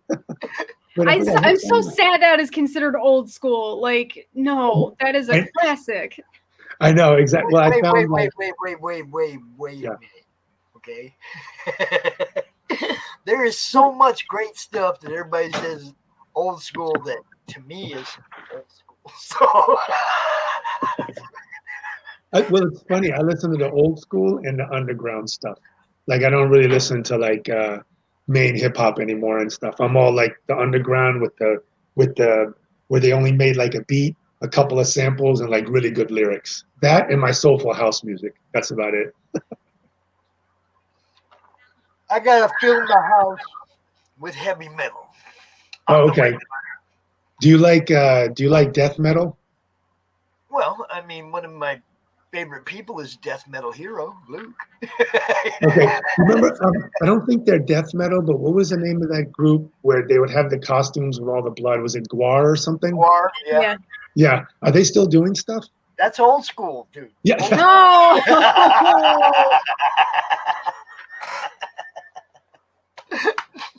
But you know, I need they're to still- sit and reflect on this if you're gonna do that. Like, very upsetting.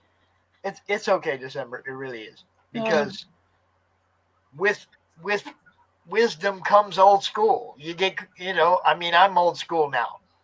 that's right. I'm still having a blast, and I'm still, all the way till I go out. There ain't no such thing as old. Old school is just like a wisdom brand now. Well, what's funny, I remember when I was a kid, like the oldies would be the music from like the 50s, the 40s and the 50s It and all like that. sounded old though. Yeah. Like, Right. the sound. But the other day, I was like, we were trying to find music on YouTube to dance to and stuff. And I was like, let me put in some 80s music. And there was it's kind of 80s oldies mix. I was like, oh. Yeah, I was like, it is. 80s is But think oldies about now. it, the 80s is 40 years ago. I know, it's crazy. No. You know what's awesome though is a lot of people miss the 80s so much that they've created like new synth wave. Oh yeah. Yes. Like for I saw 80s, that. and it's amazing. Like at least I think it is, and I'm like, oh, thank you so much. These people that love it as much as me. Do you ever listen? I'm looking at it like this. You got 80s metal, you got some 80s hip hop, and what else do you have at the strip club? He's like, this is the food pyramid only for music. I mean, there's not a lot of great dance music, like that chicks can dance to, like at the club or whatever, You always, the songs where everybody goes, all right, it's always the older. It's always 80s. Here I come again, or here I go again, or whatever, some old hair metal tune that the chicks can dance to. It's 80s hair bands, Rob Zombie, there you go, Usher. Yep. There's just not a lot. Yeah, our choices are very limited. And then like I don't know if I can like old punks represent. Congrats on the mohawk, yes. And then what is it? There's you got the Warren Cherry Pie. You got there's the 80s. Yeah, 80s hair bands. That was the best stuff for the dance. Well, have you guys ever heard of City Pop? Yes. Yeah, they have like City Pop from the 80s. And even though it's all singing Japanese and all that, they're singing in Japanese, it has that 80s sound to it. Not the new school City Pop, old school. Like the Kill Bill club singers? No. It's basically 80s Japanese music. And it's not that they're trying to make it sound like the 80s. It actually was made in the 80s. And I discovered that. And I was like, it was city pop, underground house music, and my old school and underground hip hop music is what I would listen to when I would draw my books. Those were the things that were keeping me company. That was a question that I wanted to ask you is, are you able to draw and create when you listen to music, or do you have to have it completely silent? Oh, no. When it's not silent, it's distracting. I need Okay. something to listen. Because what happens when I draw, when I hear a song I like, I'll start bobbing my head to it. And it just gets me in the mood more to, work on what I'm doing and stuff. And also it kind of makes me take a break. Because, like if you draw too much, your hand will start hurting and you'll start making more mistakes. So like when I hear a song I would like, sometimes I can take a break and listen to it. So music actually helped me because otherwise it'd be just too quiet for me. Yeah, most everybody I know has something they like to listen to or something they have running in the background while they're drawing. Well, what I would do is I would find YouTube playlists. And like one time I found a playlist that had I think 1,000 songs. And when I was getting to the 990th song, I started getting stressed. I'm like, uh-oh, what am I going to listen to after this playlist is done? What am I going to do? So I would spend half an hour trying to find music just to keep me busy when I draw. One of my favorite YouTube playlists is I think it's gangster rap workout mix, because then that gets me. You know what? You guys can laugh all you want. That gets me motivated because nobody is more motivated than a gangster working out. Oh yeah. No, it was super aggressive. No, that was good drawing stuff. Right now. That's why he said that. He's probably drawing right now. Who, me? No, Jim O'Reilly. He said, I listen to pop while I draw. He's probably drawing right now. That's why I said that. Well, it's funny when someone works on a book, they're drawing all the time. There were times where, when I would be doing a show and we would be doing what's called a package, which is it lasts about 2.5, 3 minutes, where it's a story. And I would just doodle and stuff like that. It's once you have that bug or once you find something you really enjoy, you just you keep drawing and all that. Yeah, you don't stop. So I kind of you said you work for media. Yeah. And I kind of have to ask, how much of what you do in your comics is influenced by real life bullshit? Oh, nothing at all. Nothing. Put it this way: the way I did. You got to escape, man. I love that you just turned totally away from that and went. Oh I need something. Thank you.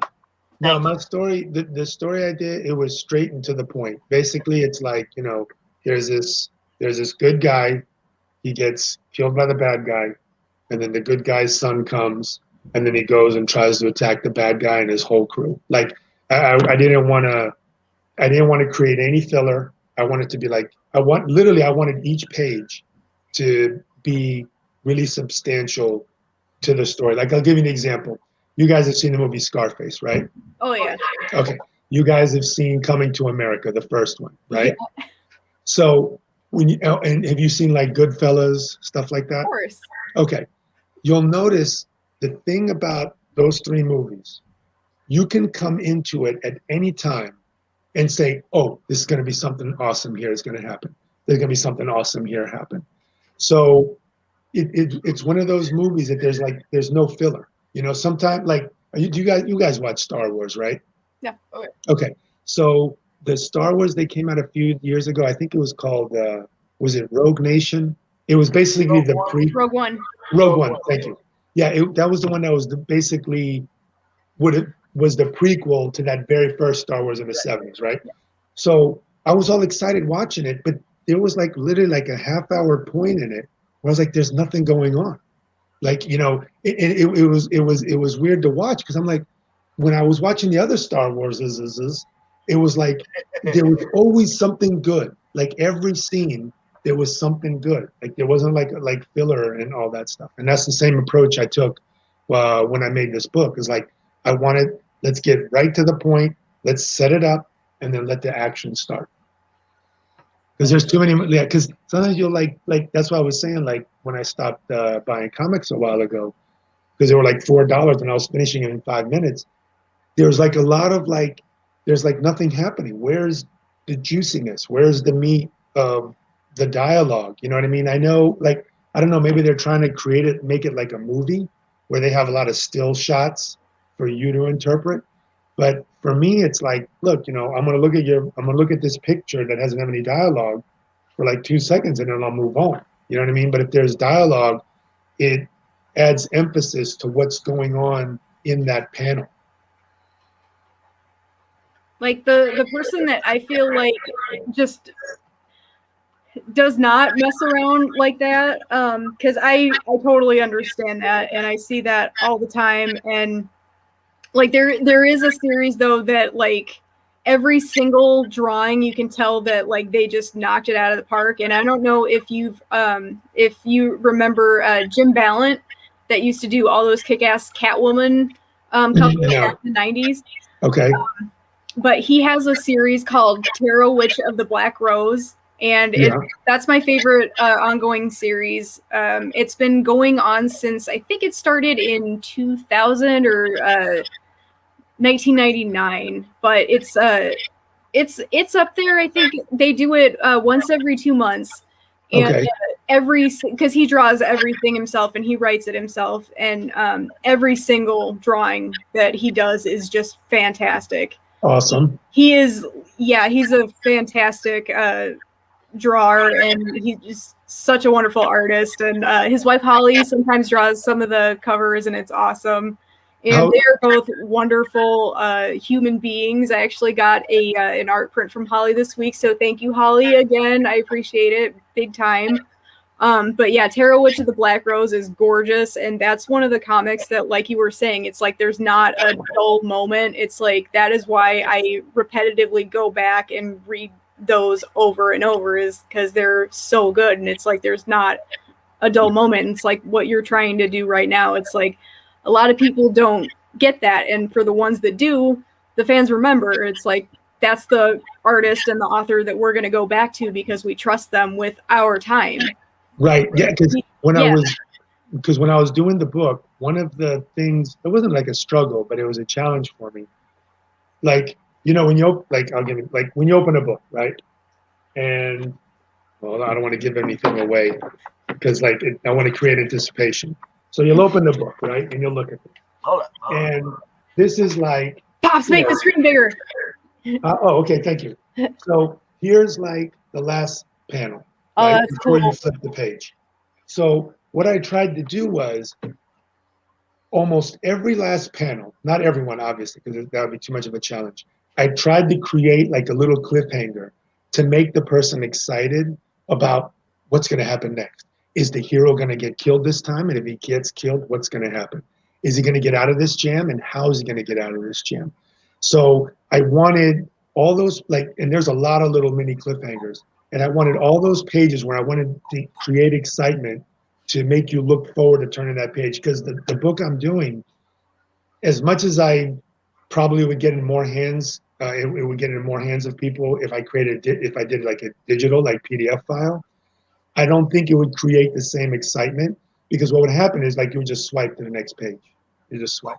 I wanted to give you that, I wanted you to hold that I want to hold that book in your hand and oh man, what's going to happen? There's no way he's going to, oh no, that's awesome. Be like a ninja, have the spine in your hands. Yeah, exactly. I didn't want you to know what was going to happen next. And the thing that was challenging about it is, I was like, wait, I've got to design my pages in a way where it doesn't cause filler, where there's nothing happening, and it makes it look like I'm trying to stretch a scene out. So it was like I would try to design my panels, my pages, my full page spreads, my full pages also, where everything would hit at a certain point. Because I didn't just necessarily draw the book. I actually tried to design it in a specific way. I want you to, you guys have heard of 1010, right? By Hergé, 1010. You'll notice in his books, when you open the book, that last panel a lot of times it ends on a little cliffhanger where like Tintin will look up at something and you don't know what it is, and you turn the page and you discover what it is. It's like I wanted to create that excitement, because otherwise it's like, okay, we're just moving along. We're moving along. I wanted every page is like I was saying, like when I brought up Goodfellas, every page is something that's juicy to the story. No filler at all. So let me introduce our next guest, and I don't want you to leave because there's a reason I don't want you to leave. Hold on. The real indie princess Lola is here Hello. with the Hello. man, Varian the Kid Grant from Indie Vault Radio, from IndieVault.com. And Varian, a question for your Indie Vault audience this week, okay? I want to drop it on you right now. Would fans pay $20 for a 400-page book? For a 400-page book? Yeah. Yeah, I'm pretty sure they would. Yeah, Yeah. Somebody told my friend here that they wouldn't. I don't know who it is. I'm gonna find out. Yeah, 400 pages, $20. Yeah, I mean, look, you got people paying 50, 59 for Oh, a my book goodness. for a book with I just seen a book. It was a story. It was a brand new book. They just have the unfortunate circumstance of having a new TV show out. So now the like graphic novel that's like maybe 20 issues worth is like not 20 issues, maybe 20 issues is like $69, and that's like way under 400 pages. So yeah, I think 400 pages, $20, definitely can happen. Hello, Jim. Well, this is good to know, because that means like my book is going to be affordable. So like, well, the trade paperback, once I get this series done, it'll be affordable. So like more people will get to enjoy it and enjoy the story and stuff like that. So that's good news. I'm glad to hear this. This is very positive. I want you to know, these guys both have their own shows. They promote people's comics. They promote people's campaigns. Reach out to either one of them, Krista or Varian, and go be seen there too while your campaign's live, bro. Oh, very cool, man. I appreciate that. That's very kind of you. They were some of the very first people to give us credibility with what we were doing, and helped us build CromCon. So yeah, I should have figured out how to charge you for it. I didn't take that into consideration. I should have tried to figure out how to make some money. That's this one problem I got. I never figure out how to cash in. Yeah, me neither. I know what you're saying, bro. It is what it is, though, right? Yeah, it's too late now. Too late.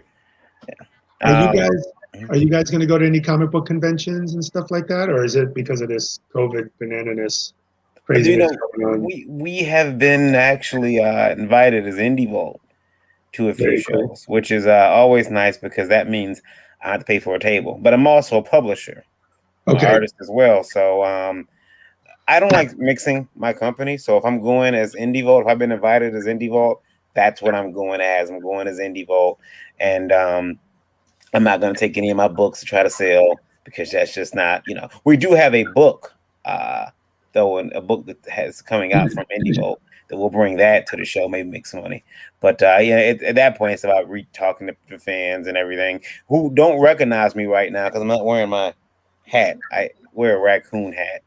Oh, yeah, I saw that. Yeah. So if I wear the raccoon hat, people know who I am. But without it, like, who is this guy talking? Why is he Maybe that's here? what we're supposed to be doing, Barry, and we're just supposed to be invoicing people. Yeah. I am. I'm gonna start invoicing them. You were on my show. Blind invoices. They'll be like, just paying. I don't know why I'm paying this. But It happened. Utter chaos. Yeah. Do you think a lot of people are going to show up at the comic book conventions this year, or is it like, I'm afraid not. I'm afraid there's going to still be people who are afraid, because you can build it, but they may not come. And right. I think we're going to have that with Comic-Con. I think you're going to have. I think it's going to be about a 50-50 split, just like it is, across the board on the the people who are for vaccines and against vaccines, and for masks and against masks. It's pretty much 50-50 across the board on all this stuff. So I think like 50% of your vendors will show up and 50% won't, and 50% of your fans are going to show up and 50% won't. Yeah, because where I live, the big comic book convention is called the Baltimore Comic Con.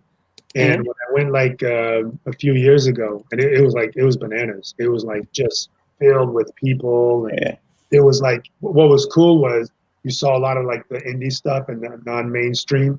So you get to discover new different stories. But I'm thinking like, I haven't even heard, well, I guess I can do it later in the year if they come. But I haven't heard a lot of like comic book conventions in the Washington, D.C. area where I am and stuff. So I didn't know if things are still going on or if people will be kind of nervous about going and all that, unless they get vaccinated, I guess, and then they'll feel better. Yeah, I mean, the thing is, we're all at the whims of our governors right now. So even though they say things are lightening up, our governor here might say, nah, I'm deciding to close everything back down. So we're just, taking it every day, looking to see what's going on. Everything looks positive right now. Yeah. We'll see. We'll see. Only time's going to tell, unfortunately. Yeah, because those comic book conventions are fun because like you get to discover all kinds of cool things that you wouldn't see at the comic book store. So that's kind of nice. Yeah. So hello, Lola. Hello.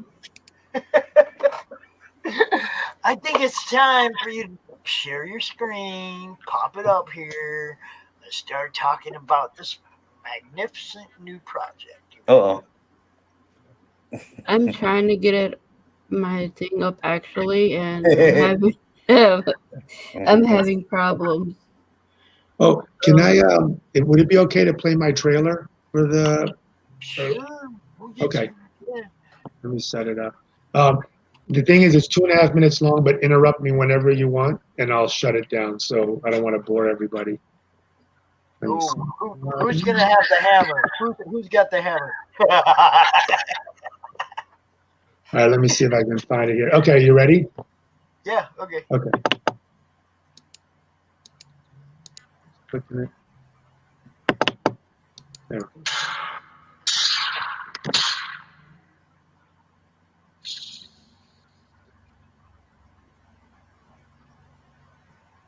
You gotta share your screen with me, man.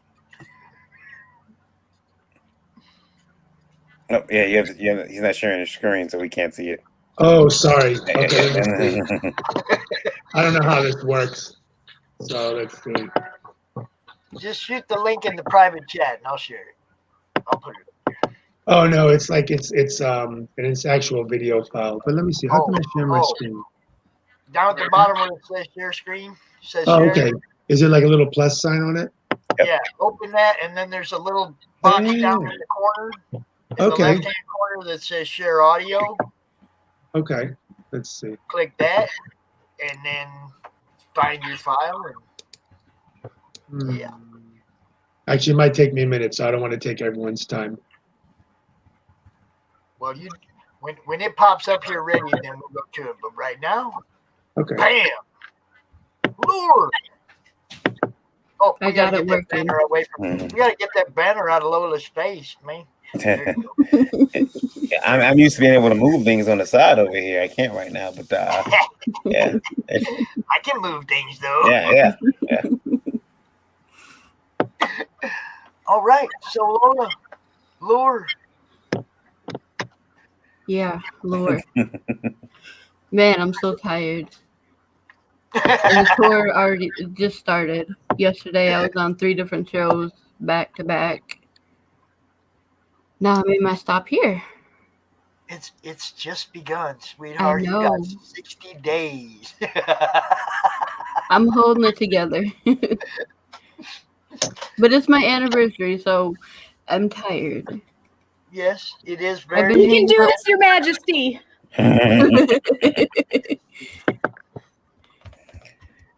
And it's not that often that we get to post happy anniversary in the madness, so that was kind of a standout post too. Yeah, it's been a day. It's been a day. I knew the anniversary was coming Be honest with you, I almost forgot it though. Like I got to go. Oh, I know April 5th. April 5th, I got it. And yesterday, I'm like, oh crap, tomorrow's my anniversary. But I don't. It's gonna sound weird. I don't look at the 4 years we've been married. I look at how long we've been together, which is 11 years. Mm-hmm. Right.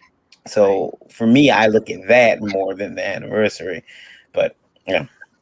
But however, after she wrote this book, I started second guessing. I'm like, who did I marry? Who is this person? Because this book is twisted. Well, that's what After Hours is all about. I'd say it's time to tell us about it, Lola. Come on. As long as we don't have a long conversation like I did yesterday about dicks, I'm okay. Yeah, you probably won't get that. You probably won't get that here. You really won't. Well, there goes my evening. You two can talk all night long after I leave. I just got a chance to a poem today that December wrote. It was in a PDF pack that I got from the Continuum book, and very good work. Very good work. Oh, thank you. Yeah, I people send me comics and I read them all the time. So people think I don't read stuff, but I do. I read it, except the physical books. Those get pushed back to the weekend, but the PDFs I try to read right then because it's easier. But yeah, Lola, I'm sorry, I stepped over you. What about Lola? You're fine. So Lore is about a couple who go to adult/swinger parties, and Chastity wants to get into this all-exclusive party called Lore. But to do that, you have to go to a bunch of different other parties and get recognized by a guy named Blair who hosts Lore. They finally get the invite, but they really don't want it in the end. Some deep, dark secrets are there about Lore, and I can't give away the secrets, so don't ask. You have to read the book to get to know what happens.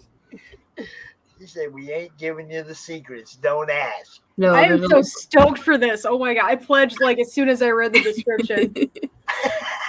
I love Eyes Wide Shut and Saw. Like Eyes Wide Shut is my favorite Christmas movie. I get so much crap like when I tell people that, but I know that's weird. But like, yes, I'm excited for this.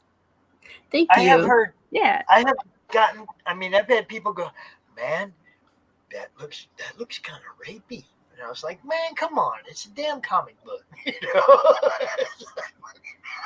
It's not for everybody, but well, yeah, I mean, there is sex in there. You can't just assume. I mean, this could be, you know, your woman of vengeance. Woman was wrong. Don't come back, whoop somebody's ass type story. Like, how can people get that from that? I'm like, ooh, that sounds hot. Yes. You see what I'm saying? It's like everybody looks at stuff in a different way. Myself, you know me. I promote everybody's stuff because I love the fact that everybody has a different vision. You know? I mean, come on, man. There's a lot of people in the world. Just think if everybody got to write a comic book of all the different stuff that would come out of people's heads, man. You know, I'm when pretty somebody twisted. gets outside the box, you got to Yeah, we gotta hang out. you gotta cheer that. You know what I mean? You don't I mean, you gotta cheer that. We ain't gonna be You able got to some do cool stretch goals too. I do. Let me get down to there. Go past the butt. It's See, okay. now We're some after people hours. might have looked at the butt, but I saw the really cool lingerie shot, which is always awesome in comics. Very hot. That's Chastity. Yeah, I did think that was a pretty cool shot. That's artist by Dave Brown, a friend of ours, who you know, it was evident to me that I was not gonna be able to draw this book for her because as much as I like working for her and other businesses that we own together, Last Call Comics, and other things, I knew that for first book I wanted nothing to do with it. I helped work on one scene I helped write one scene, and when the book is out, you guys can figure out what scene that is. It's in the very beginning. It's a conversation, and that's it. You just kind of told everybody what scene it is, Barry. Come Yeah, on. there's like No. that's like not a secret now. Oh no, There's There's the team. the one in the beginning with the conversation. it's in the beginning of the book. There's a couple different conversations, but I helped with a scene, and that's it. And yeah. But I did do the covers to those books. There. Scroll back down to that one. Scroll back down to there you go. I watched him draw that. That was some funny shit. Man, this book right here. I was on Larry's show last night, Larry Higgins, and the whole panel is a bunch of guys besides me, and all they're talking about is dicks for about a good 10 to 15 minutes. Yeah, it's probably not over there. Who is it? Now you got to put them live. You got to put them live. I don't care who it is. Yeah, I don't know what that was. I've done that to my mom. She's called, and I've been like, "Mom, you're live."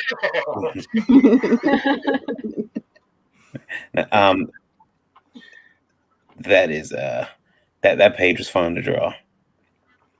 And who is that? It's funny because a lot of people are like, dude, I thought it was a black guy you were drawing. And I said, I did too, but things happen, and my colorist got it and was like, I said, go do whatever you got to do. And he just did what he did. And it's like, okay, that's fine. I've been told that it's amalgamation of me and Rob. I've been told that it's, I've been told, but it looks like another character that I created for my book on Webtoon called Mr. Rusty's. And I keep drawing bearded men. I don't know what's up with that. I think I may have. That's because you want a beard.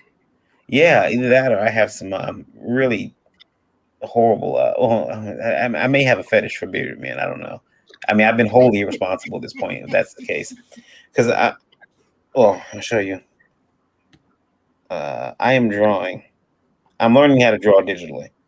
I bought a tablet, and I'll just share my screen real quick here, and I'll take it down once it's finished. But I'm drawing. Sim Pops, right? Who? Sim Ponthier, yeah. Simon does the book Natverse. So I'm learning how to draw on this tablet, and I'm pretty sure he's the co-host of our kickoff show for Chrome. That's right. Yeah, that's right. You may know him. You can see the screen. I'm drawing his character. I'm just doodling, and I'm like, check it out. But I'm like, but I'm like, holy crap, another bearded man. Again. Another bearded guy. It might as well be Nat taking a picture of his genitals in that picture. I can't stop. You're gonna enjoy drawing digitally. It's very fulfilling. It'll bring out your creativity like crazy, and any like problems that you would run into with like formatting are fixable, as opposed if you do pen to paper. Yeah. If there's formatting issues, you're going to be in like completely miserable trying to fix things. Yeah, I'm just having fun with it right now, tooling around with it. Not helping her with her book at all, though. No, he's not. It's all on me, which I don't mind. But he did do the covers to the Fetish book and to Unsolicited. So yeah, and I was told. So busy now. He's so busy now with Liberty Entertainment distribution and Indie Vault Revolt. He's gonna have to actually draw some pages sequential. Yeah, that's if I get the story written. Yeah, see, I have. Yeah, he has to wait on me. That's a saving grace. I have to wait on her, and it might, things could happen. Things could happen where I might not, she might not get the book story done in time. This though, she wrote the script in about a month. 3 months? Was it 3 months? It was 3 months. A month to type it all up though. Oh yeah. So 2 to write it, 1 to type it up. Because I have a lot of other things I had to do at the time. So I know you're like totally going anti-spoiler, and I love that because you know me, I like to get it in my hands and read it. I don't like to know ahead of time everything about the book. You know, I mean, I'm real stickler about avoiding trailers and avoiding spoilers. Barry knows I'll avoid trailers like the plague, man. My trailer doesn't give too much away. Well, I don't mean these videos for the. I mean like movie trailers and stuff. I won't watch it. I refuse to watch it. I will scroll right past them because they always ruin the movie for me. You know. Now, you guys putting together these videos for your campaigns, that's a little different because you get to pick and choose what you want people to see. Yeah. You know, I mean, if I see too much in it, I might stop it and not watch the rest of it because, like I said, I don't want to know everything about the story. But some of them are just too funny not to watch, too. Like Florida, man, pretty much tells you the whole story, but you still giggle your ass off watching the whole video. You know, I mean, it's entertainment. It's in every form of entertainment. Like for the last panel of CromCon this month, we're doing a music and films in connection with people's campaigns. Like Still Talking with the Dead has a comic, and they have a film or episodic films coming out for each book. And you got people now that have vinyls coming out with their campaigns. Like Dave Swartz has his own music coming out with his book. And, you know, so we got Matt Knowles from In Symmetry and a bunch of people that have music or some type of film attached to their book coming out for that final panel. And it's going to be amazing, man. There's going to be some awesome. So, you know, that's the kind of stuff. I'm really amazed at how far out of the box people have taken this crowdfunding thing, you know. Hey, I got custom condoms you can unlock. Nice. So hold up. I get a lower condom to go with my Lady Death condom. Is that what you're saying? Yeah. Boy, I'm gonna impress some comic nerd lady someday, ain't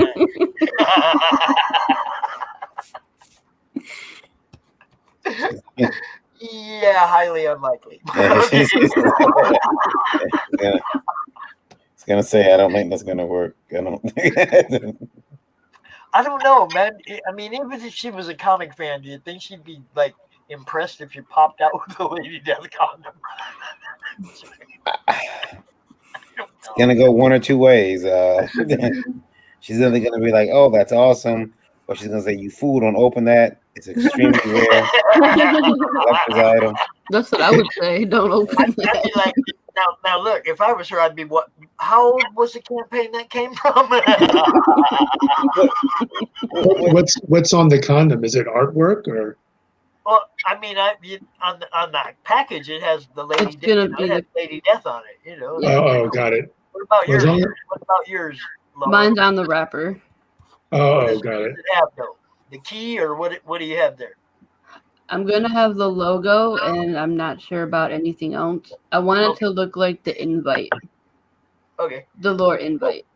Right. Now you have the lore invite on a couple of the tiers that you can buy, isn't that right? I do. I have an invite to lore, and I have an invite to Club Fusion. Club Fusion is the first club that they get invited to by Blair. So that was their first step into getting into lore. If you don't reach your goal, sounds like a real place. I ain't gonna lie. I was gonna say too. I was looking those over today. Is that a real place? No, it's not. Okay. Depends on how much money she makes from this campaign. I mean, like it might not be a real place in Detroit, but is it a place somewhere else? As far as I know, it is not a place, and I hope it does not exist. It just sounds like that could exist. That name could exist really easily. We'll have to check Google Maps. Yeah. There you go. Some of your other ones are pretty unique too, because I haven't seen these in other like Kickstarters or Indiegogos either. You have a key, and you also have a ring. I do. The key plays an important role throughout the whole story. So I wanted to tie in my giveaways with the story itself. So the ring is actually Blair's ring. He wears that throughout the comic, and then the key plays an important role too. That's awesome. I always love seeing that in Kickstarters when they're integral to the story, and they're like, I mean, they're, you know, people will come up with cool ones too. They'll see magnets, buttons, that kind of thing, and then when we see ones that are actually like a part of the comic, it just lets me know that the creator is really having fun with it, and it just stands out, I think, more to me. So It was people fun to put together. back this, huh? It was fun to put together. It looked like it. It looked like you were having fun with it, and I like that energy just like really passed off onto the screen too. At least for me, or maybe it was just because I was so excited because Eyes Wide Shut and anything Eyes Wide Shut, I'm like, oh my god, yes. But yeah, you people get on here and back lure because yes, do. Back I won't it, shut up share it unless around. you do it. That's how we do it. We You know will how sit- vocal I am, people. I get pretty loud. And now you know why I picked her for your co-host. You guys are like, no, please, God, no. No, you know, we need as many new voices and as many loud voices we can possibly get. I think that a lot of times, especially because, you know, Pops and myself, I think I speak for a lot of people. And if I don't speak for you, just, you know, shove it up your ass. But like everybody who's been doing this for a while, I think Rob, you know, Anderson, just this last year took a lot out of us. So there was a lot of streaming, like constantly. When Pop started, he had a black long beard.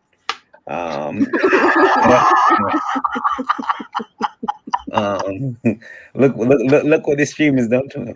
And me, you know, I was slim.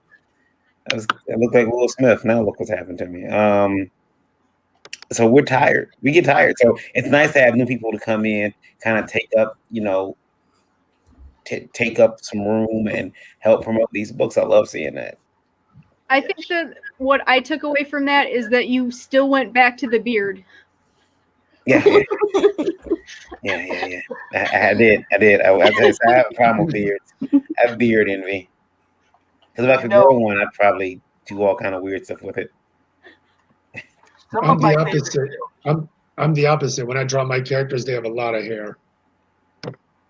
Some of my favorite shows, you guys know, I pick like with Christy Shin, you know, with Lola, with Daphne, with you guys, the ladies make everything more fun. You guys smile, you guys are excited about what you're doing, about what you're promoting, and you just make it easier for me to stay upbeat about what I'm trying to do. You know, when I bring somebody new in, like, you know, we brought Christy in as an admin and she's hosted a couple shows for us. You know, when I bring new people in, I know that the fan base is going to expand. And that's really what it's about, is just everybody's fan base growing. December, I hope some of your fans check out what Lola's doing. You know, I mean, it's like, that's what it's about. You know, I've been sharing it all around. Yeah, and I'm glad, December, that you came on board and that you want to be part of what we're doing on Monday Madness and be a guest host every now and then. And you are also welcome to come out to CromCon and guest host a segment whenever you want. You know, I mean, you're like one of the family now. So, you know. Thank you. That sounds like fun. You get to throw your input into the hat whenever you want when it comes to what's going on in the madness. I just want you to know that. We need that view from the other side. That's why we brought Christy in as an admin. You know, I didn't want it to be a bunch of dudes duding. You know what I mean? I wanted to have some women in there. I wanted insight from the other side to keep it light, to keep it happy, to keep everybody having a good time. And when you said you wanted to come on board, I was just like, yeah, that's.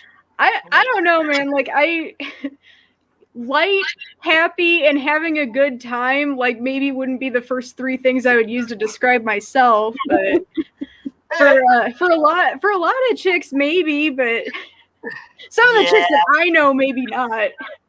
We haven't even. I got come in without a nap, and I'm like, "All right, assholes, here's what's going on. I have not had a nap or cookies, so here's what we're gonna do."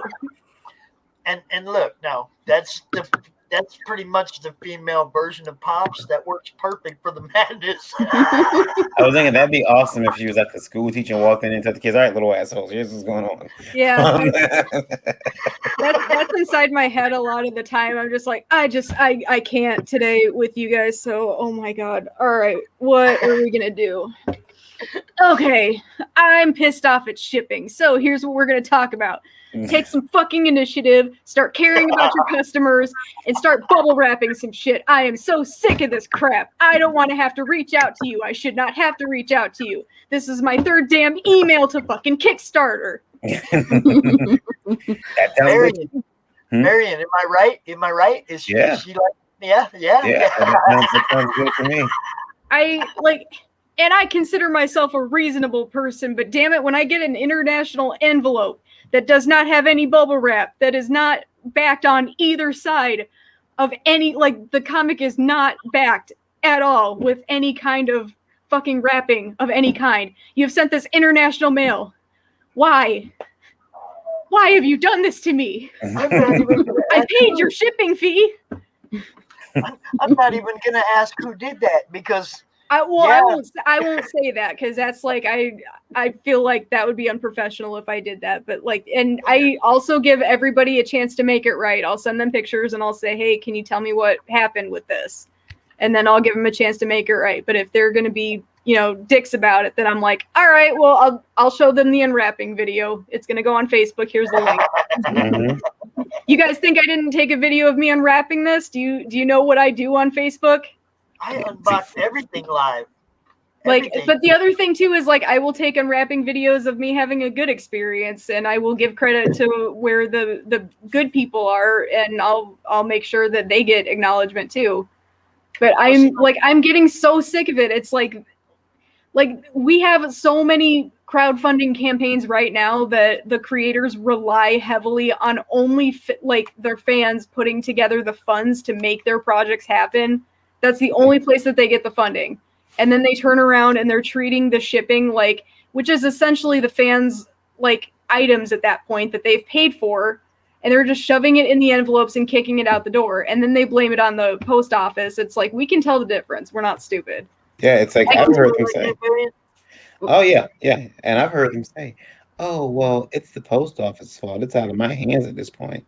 It's like 5, 6, 7 of them that are all just crumpled up, and you're like, man, I bet that dude kicked the whole box before he took it to the post office. Yeah.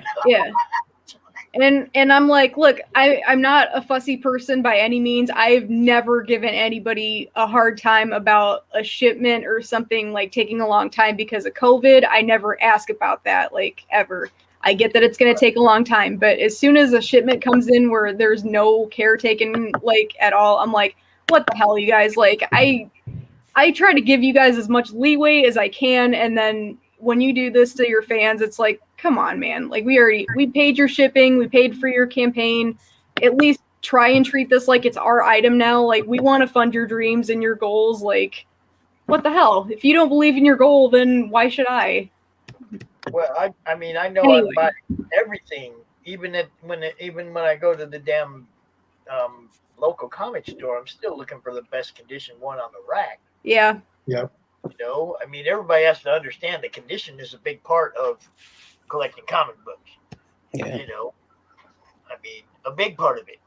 And man, if it comes here and it's not taken care of, like what she's saying, because I open it live, y'all. Now, there's a difference, though. Okay, I've had people send me stuff that was a gift that I didn't pay anything for, and I would never complain about how they ship a gift. Yeah.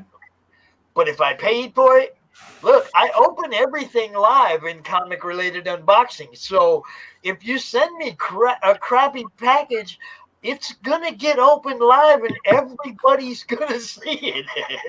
Well, the other thing, too, is if I was doing a Kickstarter, I would want my name to be associated with like top-notch experience on your end. Like I want you to have a good experience with my entire campaign, and I will not put my name associated with anything that is like at a crap level.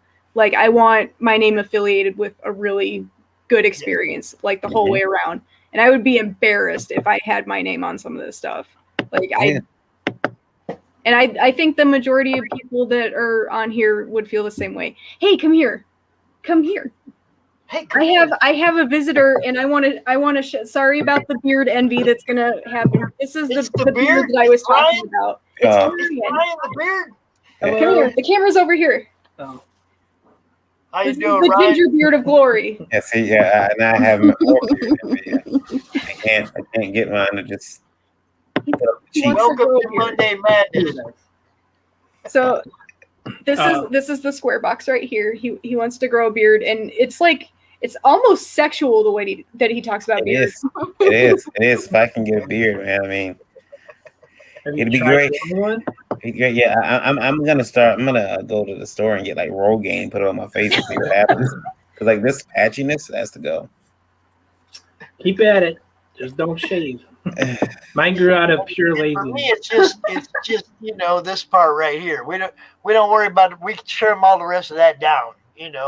We just had just a little teardrop. I told him that he should be a lumberjack model. Hey, hold up, let me see now. Hold up. Yeah, look at. Yeah. There you go. I mean, this is relatively calm for. He's just sitting there like, "Hi, I'm Brian. This is my ginger beard." Yeah. I'm showing it off. Okay, whatever. It's not the fair. one thing I have.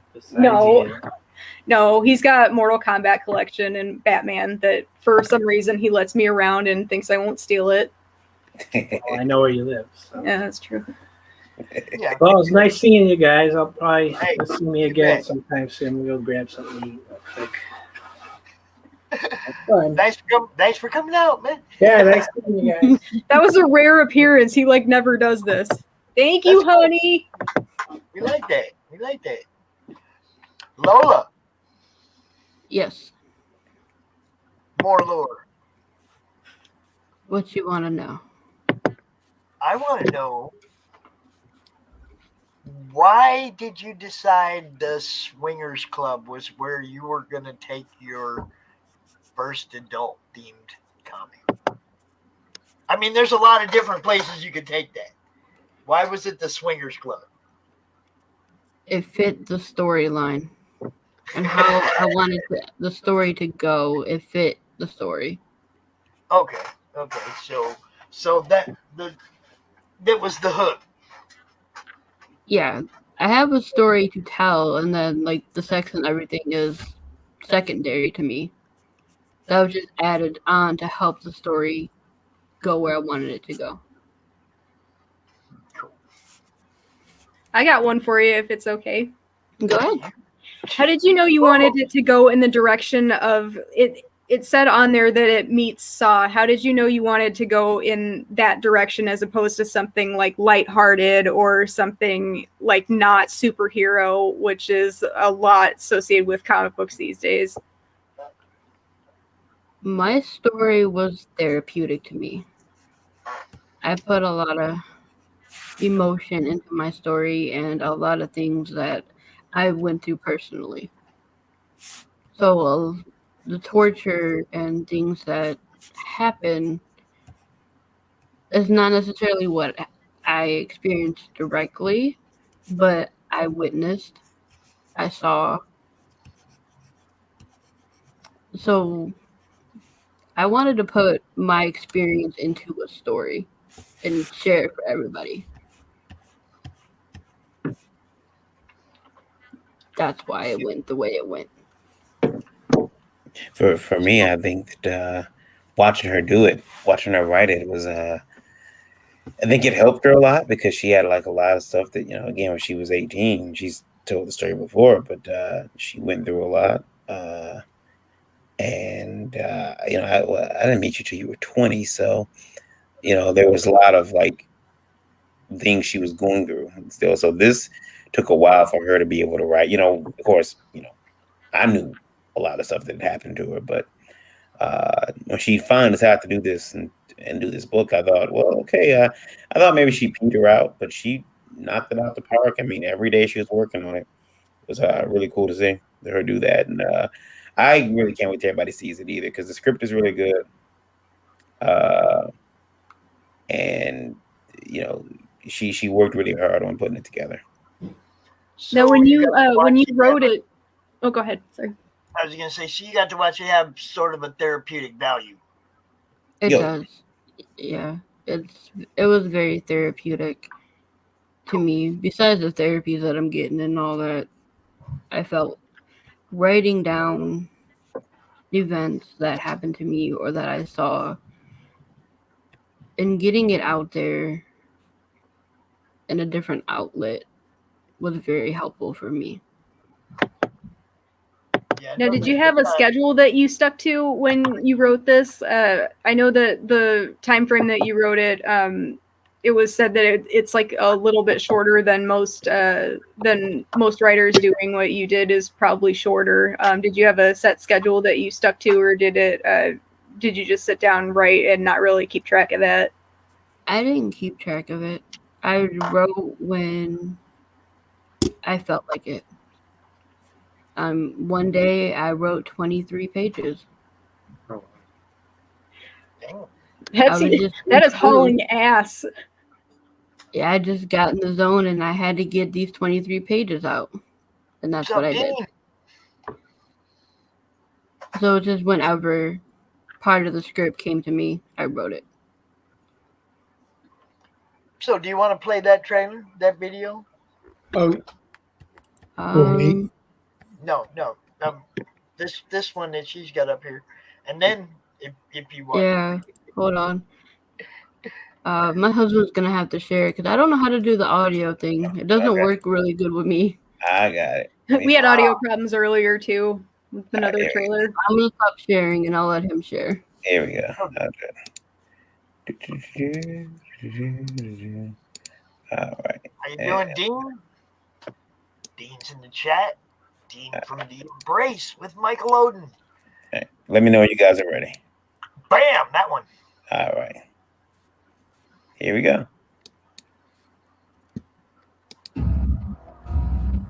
It all started with an invite.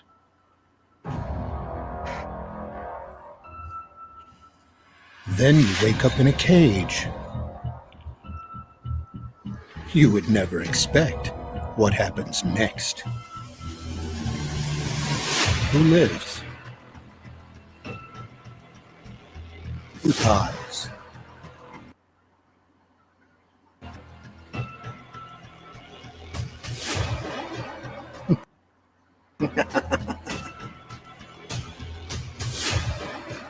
Are you ready to get lured?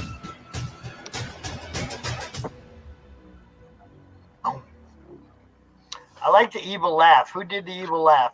Randy did all the voice work. I love it. Good stuff, Mr. Zim.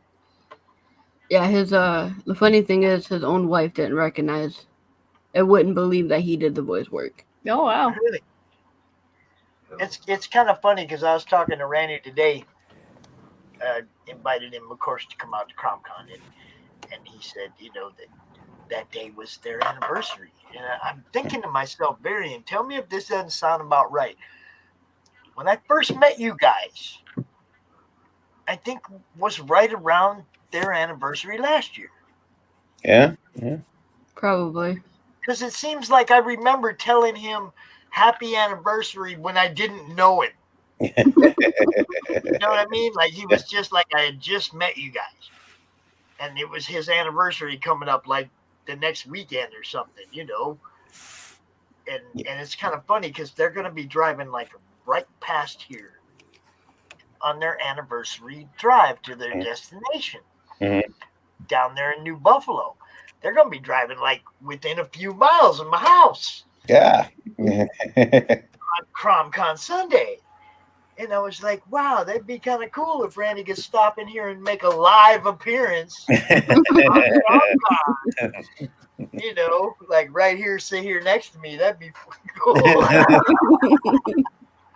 Never know what could happen at CromCon, people. Never. I've joked with Randy about doing stuff like that. I said, we should just. We joked about switching houses one night.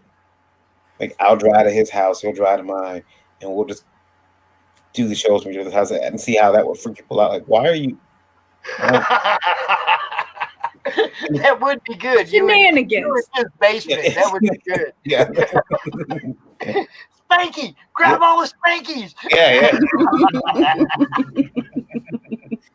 Yeah, I'll grab all. So he's got his basement's full of comics, and I know. It's. You've been in there, huh? You've Yeah. been in there. Oh yeah, a few times. Yeah. And I don't think Randy's ever seen like my office area here, but it's Yeah, he has. has He it? just hasn't seen it with all the new equipment. Yeah, okay, yeah, then yeah, but Eric's seen it a lot. Yeah, this is it's quite messy right now. I'm glad I got the camera right here, not. Yeah, We're this is the angle- reorganizing. This is the angle I'm used to talking to Barry, and then he'll go out and draw, and he'll switch the angle, and then be like, "Dude, you're messing up my equilibrium. Why am I looking at you from this funky angle?" Yeah, yeah. I'm at my drawing table. It's a completely different angle. It's weird. I admit I've looked at some of those YouTube videos of myself when I'm at my table, and it's like, yeesh, man, is that what I look like? Is that? It looks different, huh? It just don't look the same. Yeah. What you're referring to is you're referring to this. Hold on, I'll share that as well. I won't share the audio though because this is what you're referring to here. Yeah. And these other views where you can actually see his face and stuff. yeah, it's I don't know see out the window, and you're like, I was just like, how come I'm seeing out the window? What's going on? That believe it or not, that's actually a green screen. That's Stan Lee's office. That's Stan Lee's office. I was like, oh no, I'm gonna sit in Stan's office and draw. And I have people's offices for some reason. I'll set up take a picture of your backdrop without you sitting there, without the chair, and I'll use it for my next backdrop next time. What the fuck is he doing at Pop's house? I'll just hold on. That one? Yeah. Let me see if I can screenshot it. Hold on. Let me see if I can screenshot. Hold on, give me 1 second. All right. So next time I go on live, I'll put that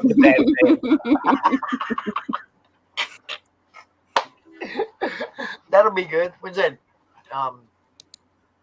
Tomorrow morning? No, Thursday morning.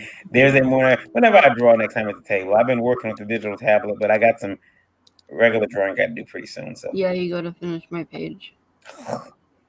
Work. I like that. I like to hear about my friends having work to do. Was it easy to transition? That means I get to do stuff. See, if you guys ain't doing nothing, then I don't get to do nothing. So, Was it easy to transition to digital? A little bit easier because about a year ago or so, I picked up this Microsoft Surface tablet. Oh yeah, I have that too. Yeah, which I draw on as well.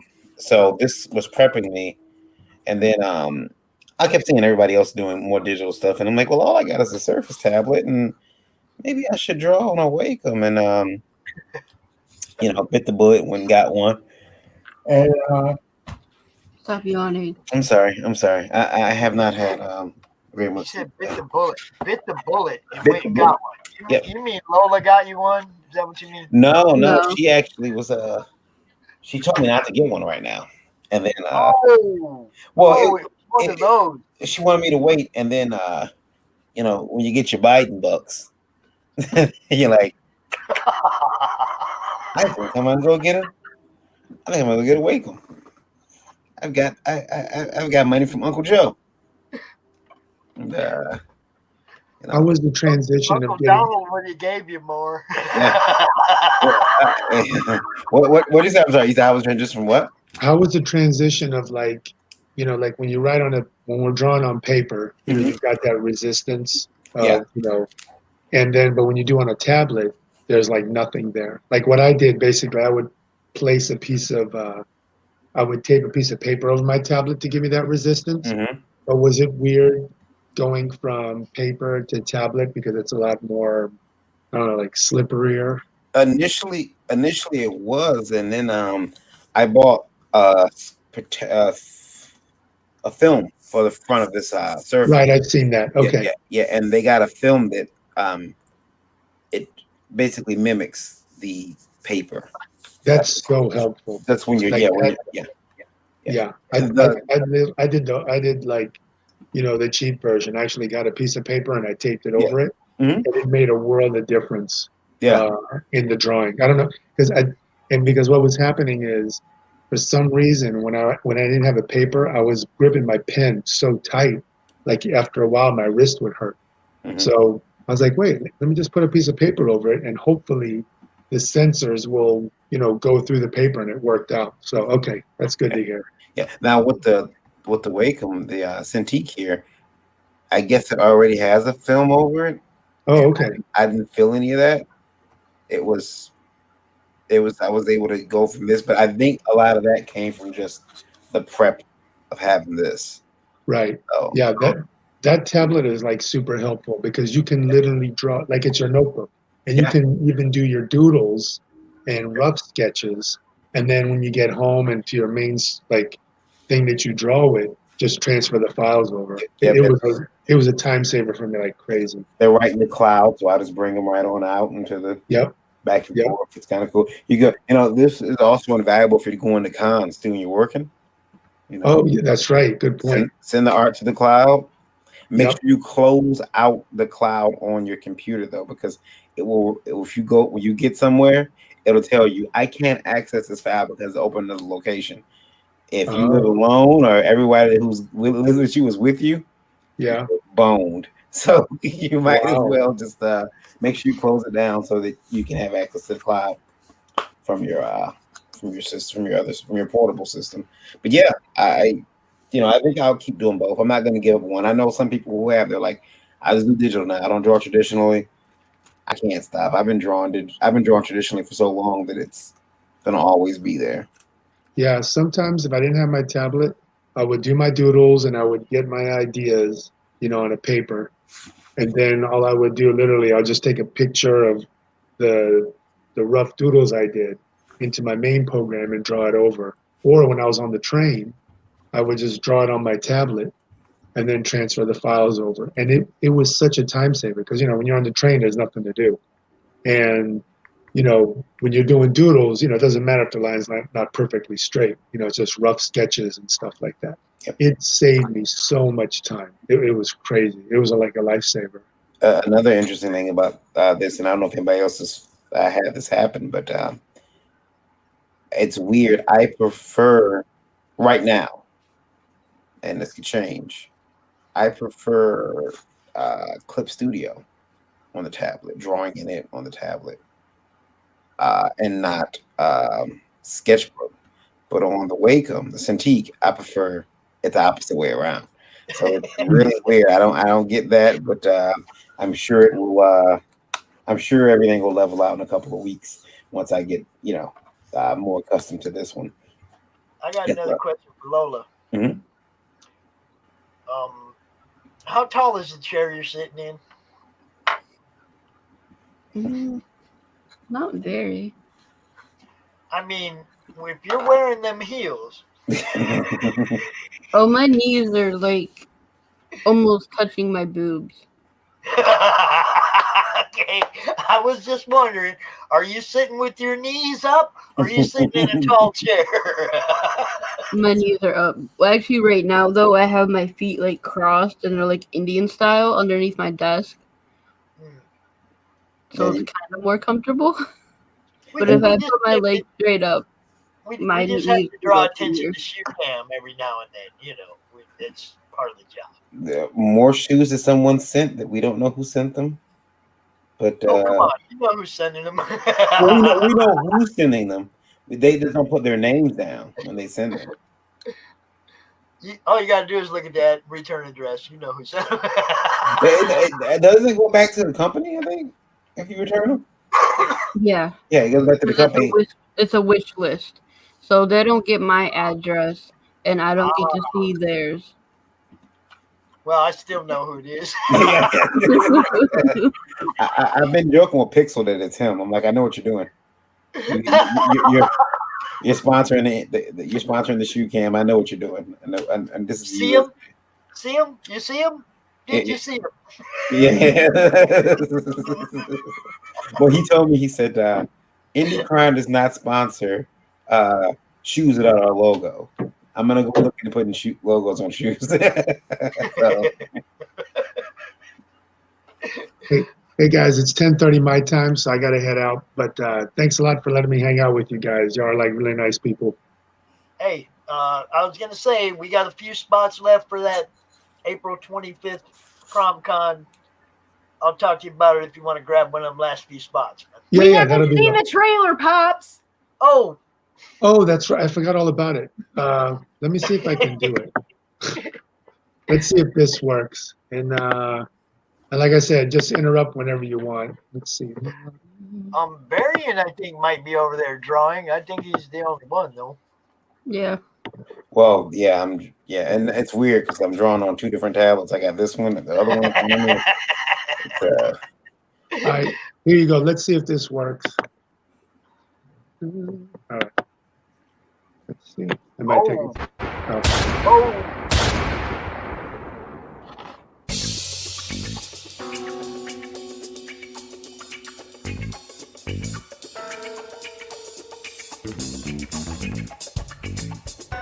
That bass, Varian.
and that's it. All right. So yeah, thanks so much for having me on, and it was nice meeting you guys and stuff like that. And like I said, really, I mean, just like I said in the beginning, in regards to you and Don, it's really nice of you that you take the time to give people, who have a small voice, a voice and stuff like that. So that's very, very cool. Dude, it's my pleasure doing it for you guys. Varian knows, he's been watching me do it for quite a while now. I have a blast, man. I have a blast. It's, there aren't even words to explain it, because all my life, people like you have given me a lifetime of entertainment. Okay, That's people very like cool. you, maybe not necessarily you, but people like you. Right, Give right. me a lifetime of entertainment, and if people like me can give a little bit of some of that back, you And know. I'm the same way because like I like to pay it forward, and it was like I like when I'm in a position where I can actually help others also. Like on Reddit, I just posted the other day a whole like list of contacts I had that when I tried to contact people to review my book, and it's just like just helping each other out because the reality is it's like this is like a big cake, but the cake is big enough where everyone can enjoy a little piece. You don't have to have the whole cake. Don't be greedy, but everyone can have a little place at the table to enjoy it and stuff. So it's really a great thing. And this guy here, Creators Outlet, William Pace, he's in the group. He also has a show. Another person you can get with. Okay, You know? right on. Okay, great. Yeah, I'll try to connect with as many people as I can. But thank Like I you said, so there's much. so many people in the madness that do this madness. Like, we'll get you seen, bro. That's what we do. Okay, very, very lovely. Thank you so much, and it was nice meeting all you guys. All right, Congrats you have on a the good night. trailer. That was awesome. Okay, very groovy. Take it easy, guys. Bye. Bye. Lola, Barian, I ain't gonna keep y'all too late. I know y'all are working, but go We're ahead. about to relax. You That's our guys quiet like have a time. million. I know you guys like have a million things that you're doing. So, Barian, you start. Tell everybody everything about what you got going on from Liberty Entertainment all the way down the line. Oh man. Okay. We'll be here for a It takes while. a few minutes. I know. Yeah. In order for you guys to get all your credits in, it takes a few minutes. So Let's see. So I'll start with Last Call Comics Search, our publishing company, Last Call Comics. Check us out at lastcallcomics.com. My personal website is whenweriot.com, but that's just me and my comics I publish. When it comes to Indie Vault, check out indievault.com with independent comic book news. It's a news site. Everyone has pages. Also, check out Indie Vault TV on Roku and Roku-enabled devices. Look up Indie Vault TV. It's a free streaming network. Got some independent movies, some long-form content on there. Basically, our Indie Vault shows when YouTube says, "Hey, you can't say that on our platform," we say, "Okay, we'll take it down. We put it on our television station. They can't stop us over there from saying what we want to say." Yeah. And then we got some stuff coming there too. Indie Vault Studios is working on its first series, which I'm hoping to be announcing soon. I'm just trying to shore up some casting decisions, and once that's done, then we'll announce, the name of the show and who's going to be in it. It's going to be very fun. It's a show based in the comic book industry, and I think it's going to be pretty fun. I think it's going to be a little controversial in some cases. It's probably going to piss me, because some people are going to say, "Hey, they're talking about me." And Guilty I am. party scream the loudest. Yeah, exactly. It's like, and I am talking about some of them. I am, But they'll be talking about me. I'll be like, "Barry's talking about me." it's a scripted show, so if you see someone who looks like you, it might be you. it might. But I intend to do a lot of stuff. Hopefully, I can get some cameos from people that we know in there. But it's gonna be premiering. Hopefully this year. We're ready to start filming. Everything else is set. Just gotta get the cast in line. Indie Vote Awards, September 18th, from Dave and Buster's. I can't stress enough how important it is to hurry up. If you got a book, you want to get it in there. Indie Vote Awards 2021. Make sure you get over there. IndieVoteAwards.com. Get your book in there. It's gonna be awesome. We got a bunch of different categories. There's a small fee to enter. It's $5 per title, $1 per category. It's April 30th. And that $1 per category, it's going to become $2 per category. And that money all goes to Autism Speaks. It's a charity that helps people with autism. So me, myself, having Asperger's, it's, like, hey, why not help these guys? What else is there? What is Liberty? Liberty Entertainment Distribution, which is putting indie comics in comic book stores. We've got over 62 stores now nationwide. We're going to be getting our catalog very soon. There's digital catalog available now, so they can buy right now. So check that out. ledg.us. Get yourself registered over there. It takes about 48 to 72 hours.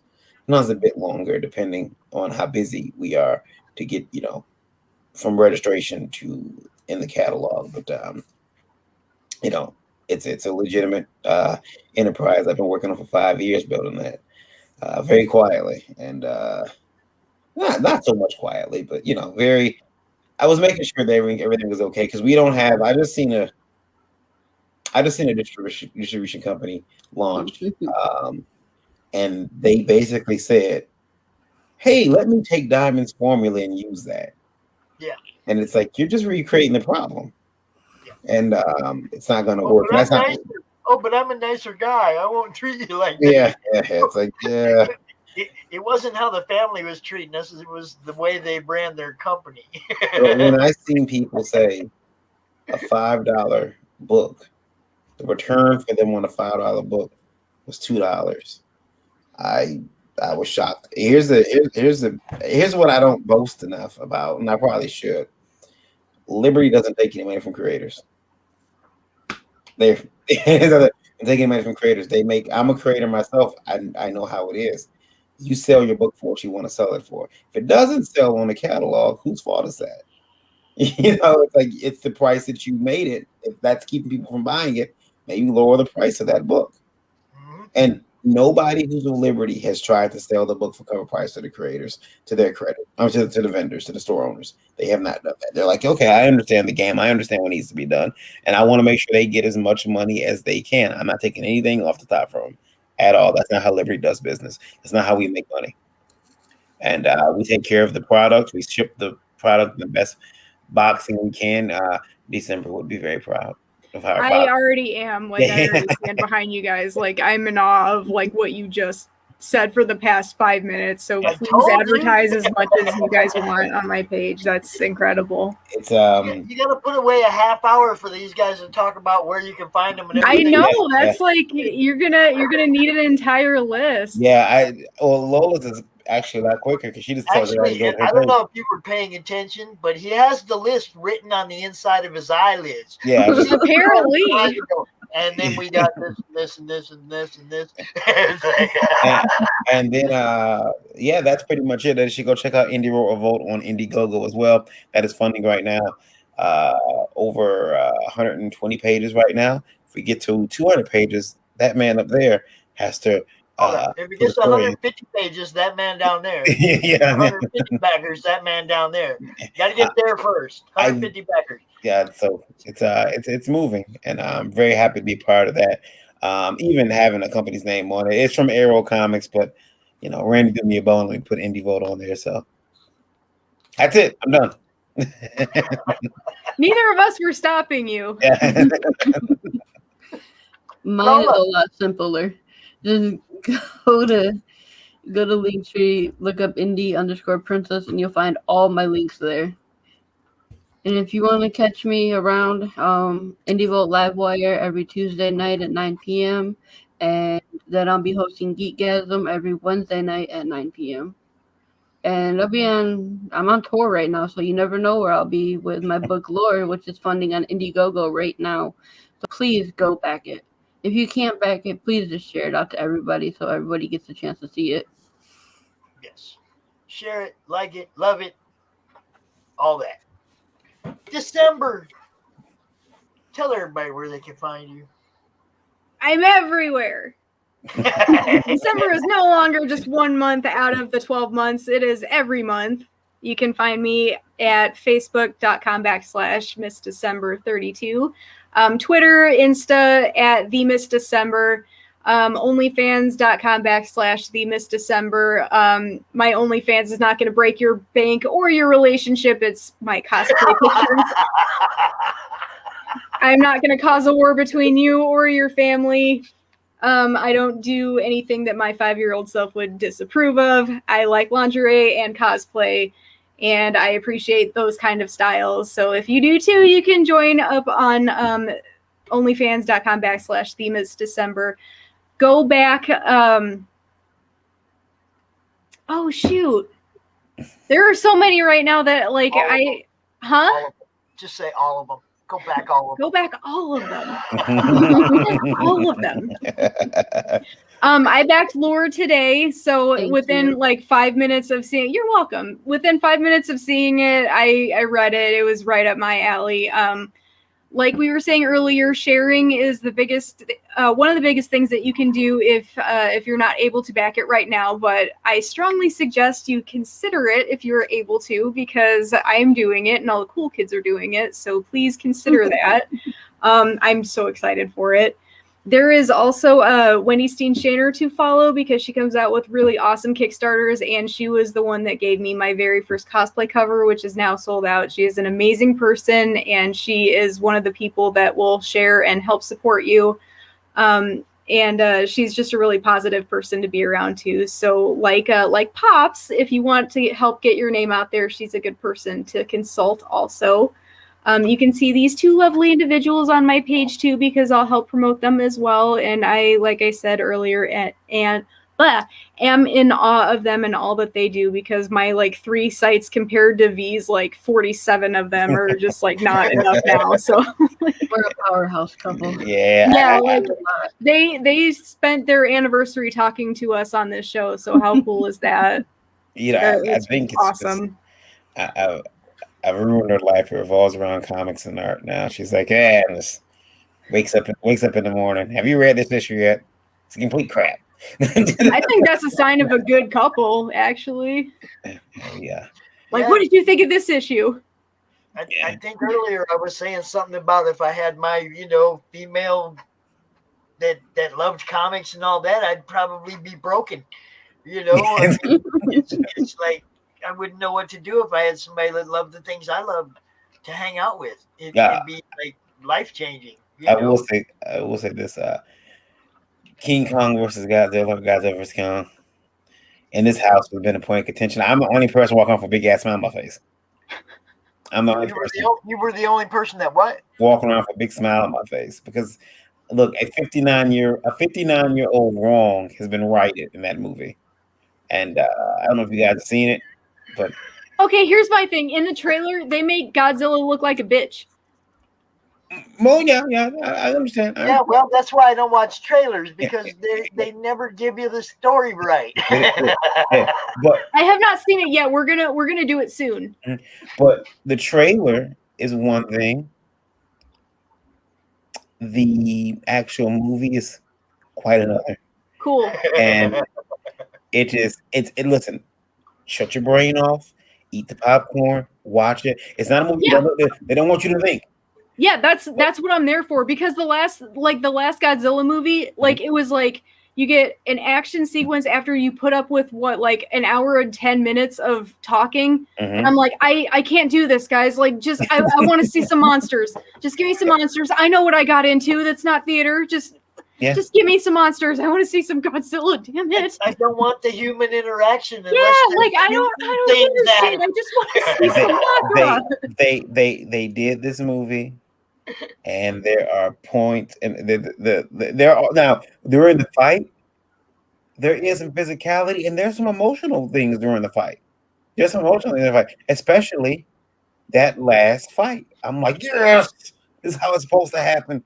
And we've been arguing about it ever since.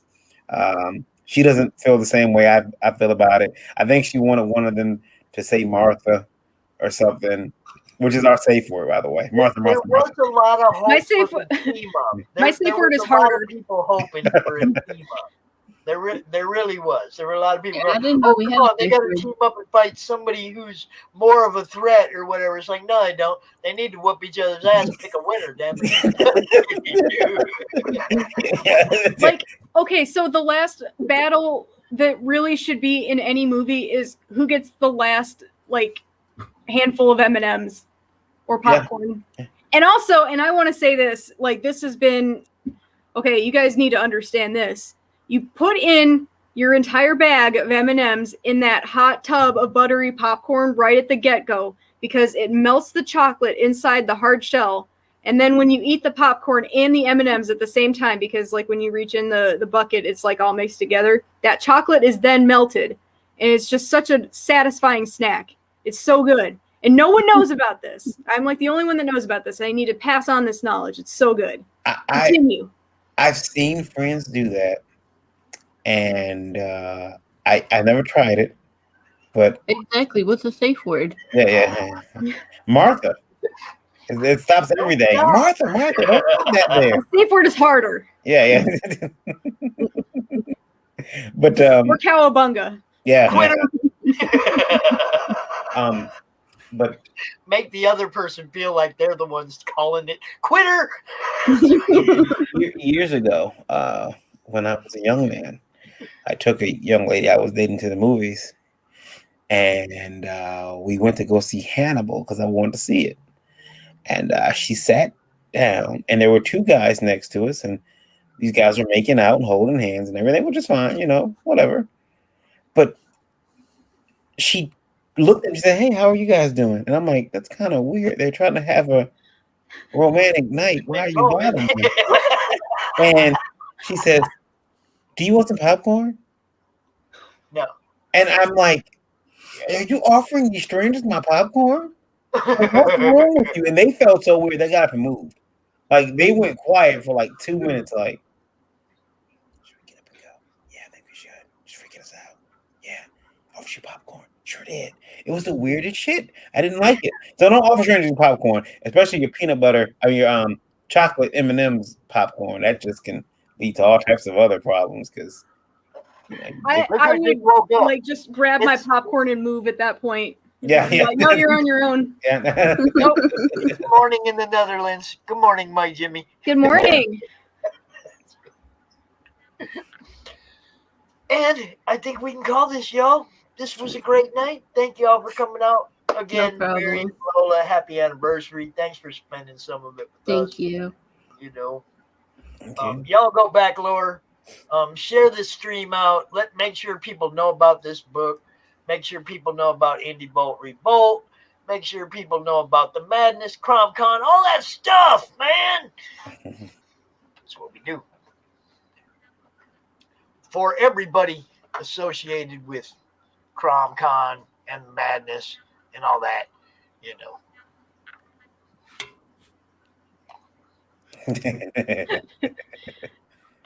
Just because. Yep. And with that, we're going to say goodnight. Thank you all for coming out. Thanks, everybody, for watching. We will see you next Monday and then again next Wednesday morning because December and I will be joining Don Chin on his show for some coffee and comics. Thank you, Jim. There you go, baby. Night. Thank you. Y'all have a great night. Love y'all. Peace.